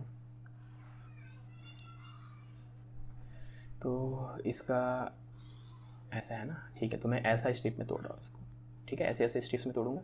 इस स्ट्रिप का कैपेसिटेंस, जैसे ये x है, ये dx है, ठीक है। और इस स्ट्रिप को ही मैं खाली देखूंगा अभी, इसका कैपेसिटेंस कितना मान लूँगा, dc, ठीक है। तो इसका कैपेसिटेंस है dc। तो ऐसे करके dc बहुत सारे रहेंगे और सब पैरेलल में है, तो उनका इंटीग्रेशन कर देंगे, ठीक है। तो आपका रिजल्ट आ जाएगा, है ना। तो मुझे खाली डीसी का एक्सप्रेशन निकालना, जैसे प्रीवियस क्वेश्चन हम लोग किए थे, ठीक है ना। अब ये जो डीसी वाला पार्ट है, इसमें देखोगे तो लोअर पार्ट में कैपेसिटेंस है ना, खाली इसको देखना है आपको, है ना। इसका लोअर पार्ट में कैपेसिटेंस है, अपर पार्ट वैक्यूम है, ठीक है। इस एरिया में वैक्यूम है, ठीक है। तो खाली इस डीसी पार्ट को अगर देखें ध्यान से, है ना, तो अभी इसको यहाँ थोड़ा एक लाइन ड्रॉ कर लेते हैं। प्रीवियस क्वेश्चन और इस क्वेश्चन में फ़र्क दिखे आपको, और सिर्फ डीसी पार्ट को ड्रॉ करते हैं, ठीक है। थोड़ा मोटा करके ड्रॉ कर रहे हैं डीसी पार्ट को, ठीक है ना। तो ये कुछ ऐसा है, इस पार्ट में के है और इस पार्ट में वैक्यूम है, ठीक है। तो इसका कैपेसिटेंस लिखते हैं। तो अगर सिर्फ डीसी पार्ट को देखें, है ना, इसका ऊपर वाले पार्ट का कैपेसिटेंस अगर C1 है, नीचे वाले पार्ट का कैपेसिटेंस अगर C2 है, तो क्या मैं बोल सकता हूँ कि ये दोनों तो सीरीज़ में एक के बाद एक है ना, इस पॉइंट और इस पॉइंट के बीच में ये और ये कैपेसिटेंस सीरीज़ में, ठीक है। तो 1/DC should be equal to 1/C1 + 1/C2, ठीक है। अब C1 का वैल्यू लिखते हैं ना, तो हो जाएगा ε0 a। अब इसके लिए एरिया कितना लिखेंगे, अब फिर से ध्यान दो, स्क्वायर प्लेट था, तो अगर आप इसको पूरा ड्रॉ करो, ठीक है, तो ये a है और मैं यहाँ पे dx ले रहा हूँ, तो प्लेट का एरिया ये वाला हो जाएगा, है ना। तो ये dx है और ये a है, तो प्लेट का एरिया कितना हो जाएगा, पतला प्लेट जो दिख रहा है उसका एरिया हो जाएगा a dx, ठीक है। तो प्लेट का एरिया a dx है ना। तो ε0 a/d, इन दोनों पॉइंट के बीच का डिस्टेंस कितना होगा, उसके लिए थोड़ा और मेहनत करना होगा यहाँ पे। अब ये x बोल रहा हूँ मैं, है ना, ये x है, ये थीटा है मान लो, ठीक है। थीटा का वैल्यू आप निकाल सकते हो d/a, तो ये लेंथ आप निकाल सकते हो ज्योमेट्री से, ये लेंथ निकल जाएगा, तो ये लेंथ d - उतना, ठीक है। तो अभी के लिए काम करते हैं ना, इस लेंथ का नाम मैं y रख देता हूँ, ठीक है। वो कोई टेंशन वाली बात नहीं है। इस लेंथ को मैं, अरे इतना मोटा पेन है, इस लेंथ को मैं y बोल रहा हूँ, ठीक है। तो बेसिकली ये y है, ये कितना हो जाएगा d - y, है ना। तो ε0 a/d, इन दोनों पॉइंट के बीच का डिस्टेंस कितना है, y + 1/C2। C2 का इस वाले पार्ट का कैपेसिटी निकालेंगे, इसका तो कैपेसिटी डायरेक्टली कांस्टेंट है, तो k ε0 a, इसका एरिया भी वही रहेगा। मतलब एरिया मतलब याद रखना, जो शेडेड पोर्शन उसका एरिया नहीं बोलते, यहाँ पे जो मैं एरिया ड्रॉ किया था, ठीक है, वो सेम रहेगा। इसका जितना एरिया था इसका भी उतना ही एरिया रहेगा, ठीक है। उसको मैं ड्रॉ नहीं कर रहा हूँ, डायग्राम खराब हो जाएगा। तो ε0 a dx यही हो जाएगा, a dx area divide by इन दोनों पॉइंट के बीच का distance, which is okay. C1 में मुझे d - y यूज़ करना चाहिए था और यहाँ पे y, ठीक है। C1 में ना d - y था, ठीक है। तो ये हो जाएगा dc। तो dc का एक्सप्रेशन आ गया। बोलोगे सर y भी तो एक नया वेरिएबल इंट्रोड्यूस कर दिए, y जो है x के टर्म्स में ज्योमेट्री यूज़ करके आराम से निकाला जा सकता है, उसका भी टेंशन मत लो, ठीक है। ओके, ये रिजल्ट आ गया। अब हम लोग dc का एक्सप्रेशन यहाँ से देखें, तो dc का एक्सप्रेशन थोड़ा सिंप्लीफाई कर लेते हैं। तो ε0 a dx तो कॉमन है, हाँ, d - y + y divided by k, ठीक है, इतना आया। तो थोड़ा सिंप्लीफाई कर रहा हूँ बस, तो kd - ky + y, ठीक है। तो 1/dc मिल गया, तो यानी dc आपको मिल गया, है ना। तो dc का वैल्यू आप देखोगे तो ε0 a k एप्सिलॉन नॉट ए के डी एक्स डिवाइडेड बाय ये वाली चीज़ के डी प्लस वाई 1 माइनस के। ठीक है, डी सी मिल गया। अब सी निकालने के लिए डी सी को आप इंटीग्रेट कर दोगे, है ना, एप्सिलॉन नॉट ए के। ठीक है, अब इसको इंटीग्रेट करना प्रॉब्लम क्या है, यहाँ पे डी एक्स है और ये वाई है, वाई को एक्स के टर्म्स में लिखना पड़ेगा, है ना। उसके लिए आप यहाँ पे सिंपल ज्योमेट्री यूज़ करो। ये लेंथ कितना है, ये लेंथ है आपका डी, है ना। तो अगर आप इस एंगल का टैन निकालोगे तो टैन थीटा हो जाएगा, या सोचो बड़ा ट्राइंगल और ये छोटा ट्राइंगल दोनों सिमिलर है, तो D by A should be equal to Y by X. तो D by A should be equal to Y by X. तो यहाँ से वाई का value D X by A. ठीक है, वाई का value D X by A use कर सकते हो। तो वाई का वैल्यू हम लोग D X by A use करेंगे। ठीक है, वाई का value D X by A. ठीक है, मैं डी और एक्स का ऑर्डर चेंज कर देता तो आपको डी एक्स लगेगा वो। ठीक है, और एक्स इक्वल टू 0 पे हमें इंटीग्रेट करना है। बस ये करेंगे, अपना आंसर आ जाएगा। ठीक है, तो यहाँ एक लाइन खींच देता हूँ, कन्फ्यूजन ना हो। ठीक है, ओके। तो ये इंटीग्रेशन कैसा आएगा, एल एन वाला आएगा ना। एल एन वाला ऑप्शन है अपने पास, एल एन वाला है ना। ठीक है, नहीं तो एल एन वाला होता तो मैं करता ही नहीं। ठीक है, मैं बोल देता बोनस है, मेरे देख के ही दिमाग खराब हो जाता है यार, इंटीग्रेशन मतलब मैथ्स थोड़ा घुसाना पड़ेगा। ठीक है, एनीवेज तो ये देखो, अब यहाँ पे बेसिकली अगर इसको डर लग रहा है तो समझ लो 4 + 3x ऐसा कुछ है ना। 4 + 3x का करोगे तो ln 4 + 3x डिवाइडेड बाय 3 आ जाएगा, है ना। जो भी x का कोफिशिएंट है उससे डिवाइड कर देंगे। ठीक है, तो x के साथ क्या है, d 1 - के डिवाइडेड बाय, उससे डिवाइड कर देंगे, d 1 - के डिवाइडेड बाय a से डिवाइड कर देंगे, और ln ऑफ ये वाली पूरी चीज़ है ना, इस वाली पूरी चीज़ में a पुट करेंगे तो a से a कट जाएगा, डिवाइडेड बाय इस वाली पूरी चीज़ में 0 पुट करेंगे। याद रखना ln x आएगा, उसके बाद आप लिमिट पुट करोगे तो x2 x1 तो ln x2 divide by ln x1 है ना। तो बेसिकली इस पूरी चीज़ में a पुट करेंगे तो जो वैल्यू आएगा डिवाइड बाय इस पूरी चीज़ में x के लिए 0 पुट करेंगे तो ये kd रहेगा, है ना। ठीक है, तो इन सब के बाद अपना फाइनल रिजल्ट आ जाएगा यहाँ से, एप्सिलॉन नॉट a के a स्क्वायर के डिवाइडेड बाय d 1 - के इंटू ln kd तो मिलके 1 हो जाएगा, dd कट गया 1 बाय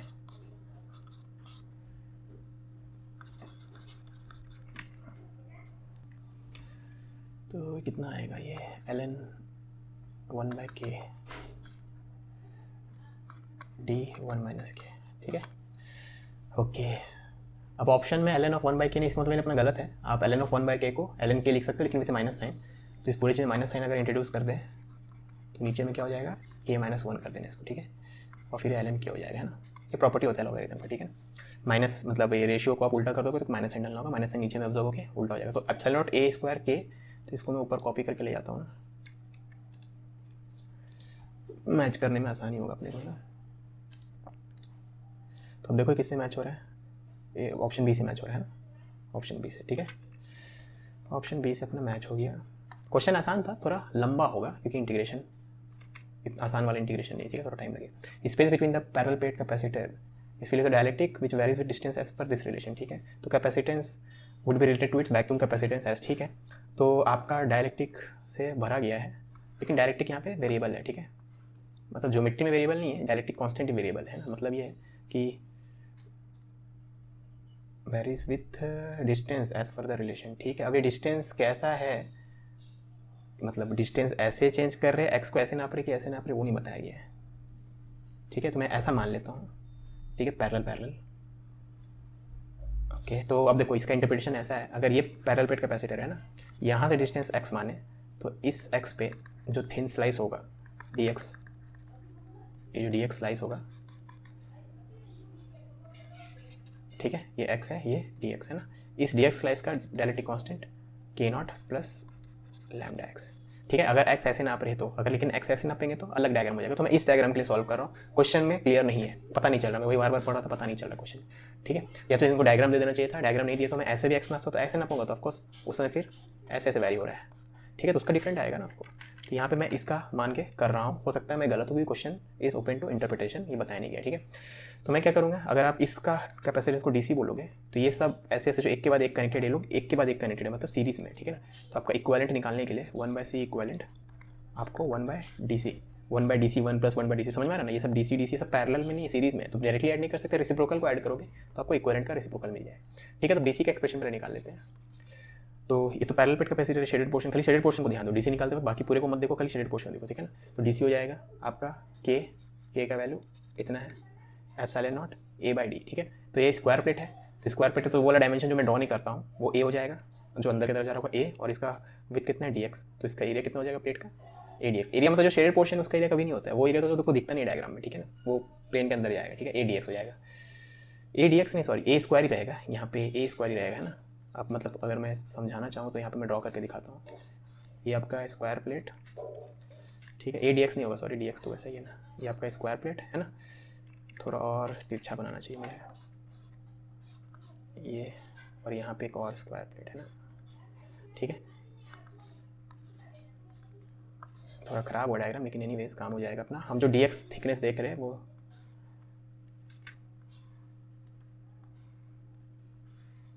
ठीक है, यहाँ पे DX थिकनेस वाला चीज़ देख रहे हैं, समझ में आ रही बात, ये DX थिकनेस है ना। लेकिन अब देखोगे तो ये वाला पीला वाला स्क्वायर प्लेट का एरिया भी A स्क्वायर होगा, और ये बड़े वाले मतलब जो ओरिजिनल कैपेसिटेंस का था वही इसका भी रहने वाला है, ठीक है ना, तो एरिया आपका A स्क्वायर रहने वाला है, ठीक है। तो epsilon nought K epsilon nought A by D, K epsilon nought area by D, ठीक है। तो शेडेड पोर्शन का कैपेसिटेंस के लिए एरिया वही रहेगा जो ओरिजिनल स्क्वायर का था, ठीक है। तो ये DC हो गया, जिसका इन्वर्स करेंगे तो इन्वर्स हो जाएगा D divided bye epsilon nought A square K not plus lambda x, ठीक है, इतना आ गया बाय D, ओके सॉरी, हाँ। अब इन दोनों प्लेट्स के बीच का डिस्टेंस कितना है, इन दोनों प्लेट्स के बीच डिस्टेंस है dx, ठीक है, तो बाय D में ये dx आएगा, है ना। मैं सोचा यार यहाँ पे तो कहीं कोई D वाला वेरिएबल है ही नहीं, तो इंटीग्रेट कैसे करेंगे, ठीक है। तो ये इसका इंटीग्रेशन करना है आपको, ठीक है। अब इसका इंटीग्रेशन करोगे x इक्वल टू इस वाले पोर्शन के लिए x का वैल्यू हो जाएगा 0, यहाँ से x का काउंटिंग स्टार्ट हो रहा, और यहाँ पे x का वैल्यू क्या हो जाएगा D। प्लेट्स के बीच का सेपरेशन कितना है वो भी नहीं बताएगा, चलो ऑप्शन में D दिया है तो मान लेते हो प्लेट्स के बीच का सेपरेशन D है, ठीक है। तो 0 से D तक इसको इंटीग्रेट करना है आपको, है ना, ठीक है। तो 1 by epsilon A square common, उसको बाहर ले लो, इसका इंटीग्रेशन हो जाएगा ln 1 बाय लैम्डा से तो मल्टीप्लाई कर देंगे, इस पूरे चीज़ में D पुट करेंगे तो K not plus lambda D, और इस पूरी चीज़ में 0 पुट करेंगे तो K नॉट, ठीक है। तो 1 बाय C इक्वलेंट इतना है ना, तो C इक्वलेंट हो जाएगा epsilon nought A square lambda divided by ln of 1 plus lambda, ठीक है, डिवाइडेड बाय ln है ना। तो चलो epsilon nought A square lambda, okay, C not से कंपेयर करना था ना, ठीक है। अब C नॉट मतलब क्या, अगर इस पूरे रीजन में डायरेक्ट्रिक नहीं फिल करते तो जो कैपेसिटेंस होगा उसको C नॉट बोल रहे, ठीक है ना। तो पहले उसको भी लिख लेते हैं, यहाँ पे कहीं लिख लेते हैं अलग कलर से। तो C नॉट मतलब ये C नॉट क्या हो जाएगा, सीधा epsilon nought area by D, ठीक है। तो epsilon nought A square by D को C नॉट बोल रहे हैं हम लोग। तो अब देखोगे तो एप्सिलॉन नॉट E स्क्वायर के बदले हम लोग C नॉट इंटू D लिख सकते हैं, तो इस पूरी चीज़ का बदले हम लोग C नॉट इंटू D लिखेंगे, तो आपका पूरा आंसर हो जाएगा C naught into D into lambda divided by ln वाला चीज़, ठीक है। C naught into D into lambda divided by ln वाली चीज़ है ना। तो फर्स्ट ऑप्शन से okay lambda D by K naught चाहिए, lambda D by K naught, ठीक है। तो इससे मैच करें, देखो C naught into lambda D divided by ln of 1 plus lambda D by K naught, 1 plus lambda D by K not, और ऊपर में इस पूरी चीज़ का लिए C not D into lambda, ठीक है। इन फिगर अ सिस्टम, एक बार देख लेते हैं, रिकॉर्डिंग चल रही है। In system of 4 capacitors connected across 10 volt battery, charge that will flow from switch S when it is close, ठीक है। तो इस रीजन से कितना चार्ज फ्लो होगा और किस डायरेक्शन में फ्लो को बताना है, ठीक है ना। तो चार्ज फ्लो होने के पहले आप मतलब इसको जो चेंजेस आने हैं वो चेंजेस करने से पहले आप चार्ज पता कर लो, और चेंज करने के बाद पता कर लो। मतलब क्या है, देखो इस पूरे को ड्रॉ करो, तो 10 वोल्ट का बैटरी, इसको ही भूल जाए तो है ही नहीं, यहाँ पे डिस्कनेक्टेड है ना, तो इस पार्ट को भूल जाओ, ठीक है ना। तो ये पूरा को अगर आप देखो तो ये पूरा कितना है आपका सीरीज में, ठीक है। तो 3 इंटू 2 डिवाइड बाई 3 प्लस 2 है ना। तो आप इसमें यहाँ पे चार्ज निकाल सकते हो, ठीक है। तो आप अगर देखोगे तो 3 इंटू 2 यानी 6 डिवाइड बाई 3 प्लस 2 यानी 6/5, ठीक है। और इन दोनों पॉइंट के बीच का पोटेंशियल कितना होगा, इन दोनों पॉइंट इसका ये जो सेट ऑफ 2 कैपेसिटर है इसके पास पोटेंशियल कितना है, ये वाला प्लेट देखो बैटरी के एक एंड से कनेक्टेड है, ये दूसरे एंड से है ना, तो 10 वोल्ट है ना। तो चार्ज कितना हो जाएगा C इंटू V यानी 12, this into this 12 micro coulomb, ठीक है ना। तो इसमें ही 12 है, इसमें ही 12 है ना, तो Q, ठीक है ना, Q माइनस Q वैसा रहेगा, तो Q माइनस Q सीरीज में सब में सेम रहता है, ठीक है। आप कुछ वैसे इसमें निकालना है, इसमें भी निकाल सकते हैं। तो इस पूरी चीज़ का कितना हो जाएगा, फिर से वही है 3 इंटू 2 6 डिवाइड बाई 3 प्लस 2, तो इसमें भी Q माइनस Q, ठीक है। ये हो गया Q, है ना, सब में पता है। अब इसको कनेक्ट करने के बाद क्या होगा, तो आफ्टर कनेक्शन ऐसा सिचुएशन हो जाएगा 2 3 3 2, है ना। तो आफ्टर कनेक्शन अगर आप देखोगे इस कैपेसिटर में इंडिविजुअल पार्ट्स में चार्ज तो वो निकालते हैं, तो सबसे पहले बात तो ये पूरे रीजन का 5 हो जाएगा, क्योंकि 3 और 2 पैरेलल में हो गए 5, इसका ये 5, तो ये 5 है, ये 5 है, और ये दोनों 5 किस में है, पैरेलल सीरीज में है ना। तो ये दोनों पैरेलल में 3 और 2 तो 5, ये दोनों भी 5, और ये वाला इन दोनों के बदले सिर्फ एक यहाँ पर ड्रॉ करें 5 और इन दोनों के बदले एक ड्रॉ करें, वो दोनों 5 किसमें सीरीज़ में, तो सीरीज़ में होगा तो 5/2 यानी 2.5 हो जाएगा। तो जो चार्ज सप्लाई करेगा ये बैटरी यहाँ पे, ठीक है, वो चार्ज की वैल्यू अगर आप देखोगे तो 10 × 5/2, इसका 5 इसका 5 और टोटल का 5/2, ठीक है, यानी 2 × 5 25 माइक्रो कूलम है ना। यानी बैटरी जो है 25 माइक्रो कूलम, ये टोटल पहले को और अभी का सब मिला के फाइनल चार्ज इस पे इतना है, ठीक है। अब 25 का कुछ पार्ट इसमें जाएगा, कुछ पार्ट इसमें जाएगा, समझे अपनी बात को, ठीक है ना। ओके, अब किस में कितना जाएगा वो कैसे पता करेंगे, तो बहुत ही आसान है। अभी देखो ये 2 और ये 3 में ये 25 को इक्वली बांटना है हमें, ठीक है, क्योंकि आप अगर इससे नहीं समझ में आ रहा तो ऐसे समझो कि ये पूरा चीज़ एक्चुअली में तो 5 है ना, तो ये जो 25 आ रहा है आप ऐसे समझो ना, ये 5 और ये 5, ये 5 ये 5, 10 वोल्ट का बैटरी से कनेक्टेड है ना। तो यहाँ 25 क्या है, तो इस पूरे में 25 स्टोर्ड है, +25 -25, इसमें पूरा 25 हो जाए, +25 -25, ठीक है ना।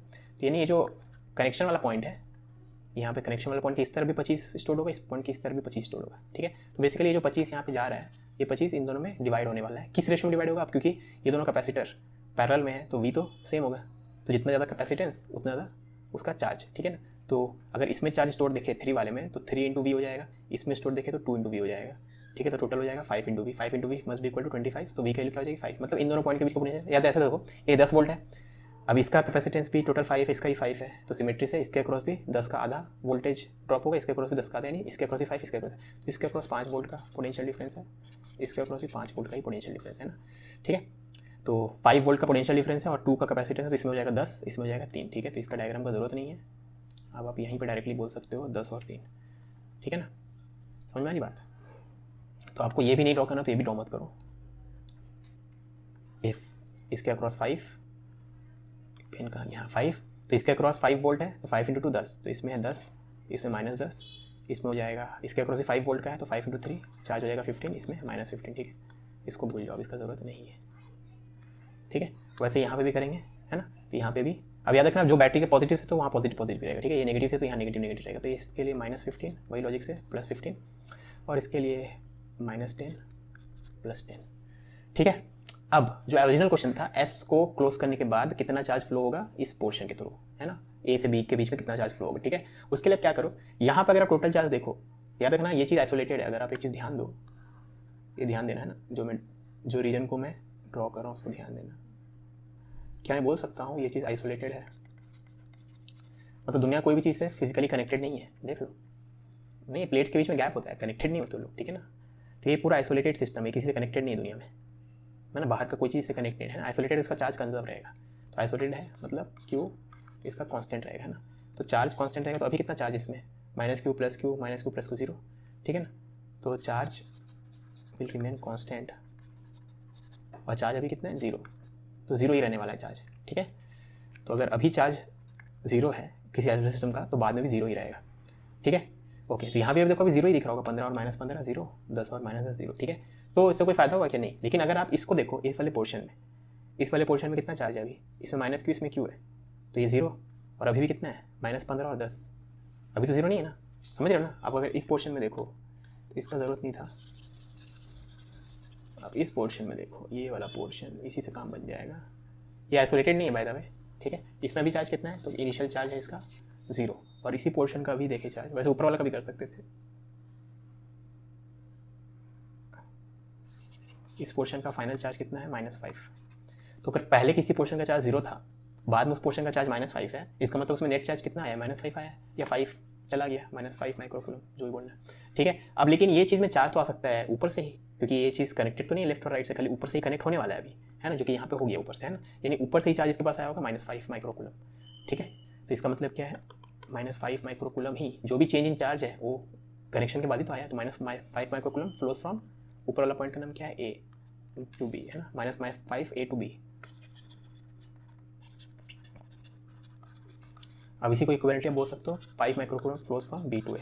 वैसे पॉजिटिव फ्लो नहीं होता है, लेकिन अगर आप बोलना चाहो तो बोल सकते हो, ठीक है। तो 5 micro coulomb flows from B to A, तो ऑप्शन ए से मैच कर रहा है। कॉन्ग्रेचुलेशंस वीडियो लेक्चर कंप्लीट करने के लिए। सो जो भी चीज़ आपको अच्छी लगी, जो भी चीज़ ख़राब लगी, प्लीज़ कमेंट में बताना, और अगर आप डाउट पूछोगे कमेंट में तो प्लीज़ टाइम स्टैम्प के साथ ही डाउट पूछना, करेक्ट टाइम स्टैम्प के साथ। और वीडियो अगर अच्छी लगी हो तो लाइक करना, ख़राब लगे तो डिसलाइक करना, और कारण भी बताना प्लीज़ कमेंट में, ताकि फ्यूचर वीडियोस में वो चेंजेस इनकॉर्पोरेट करके फ्यूचर वीडियोस, फ्यूचर लेक्चर्स और अच्छे बन सके। ठीक है, तो चलो मिलते हैं नेक्स्ट सेक्शन में। Until then bye.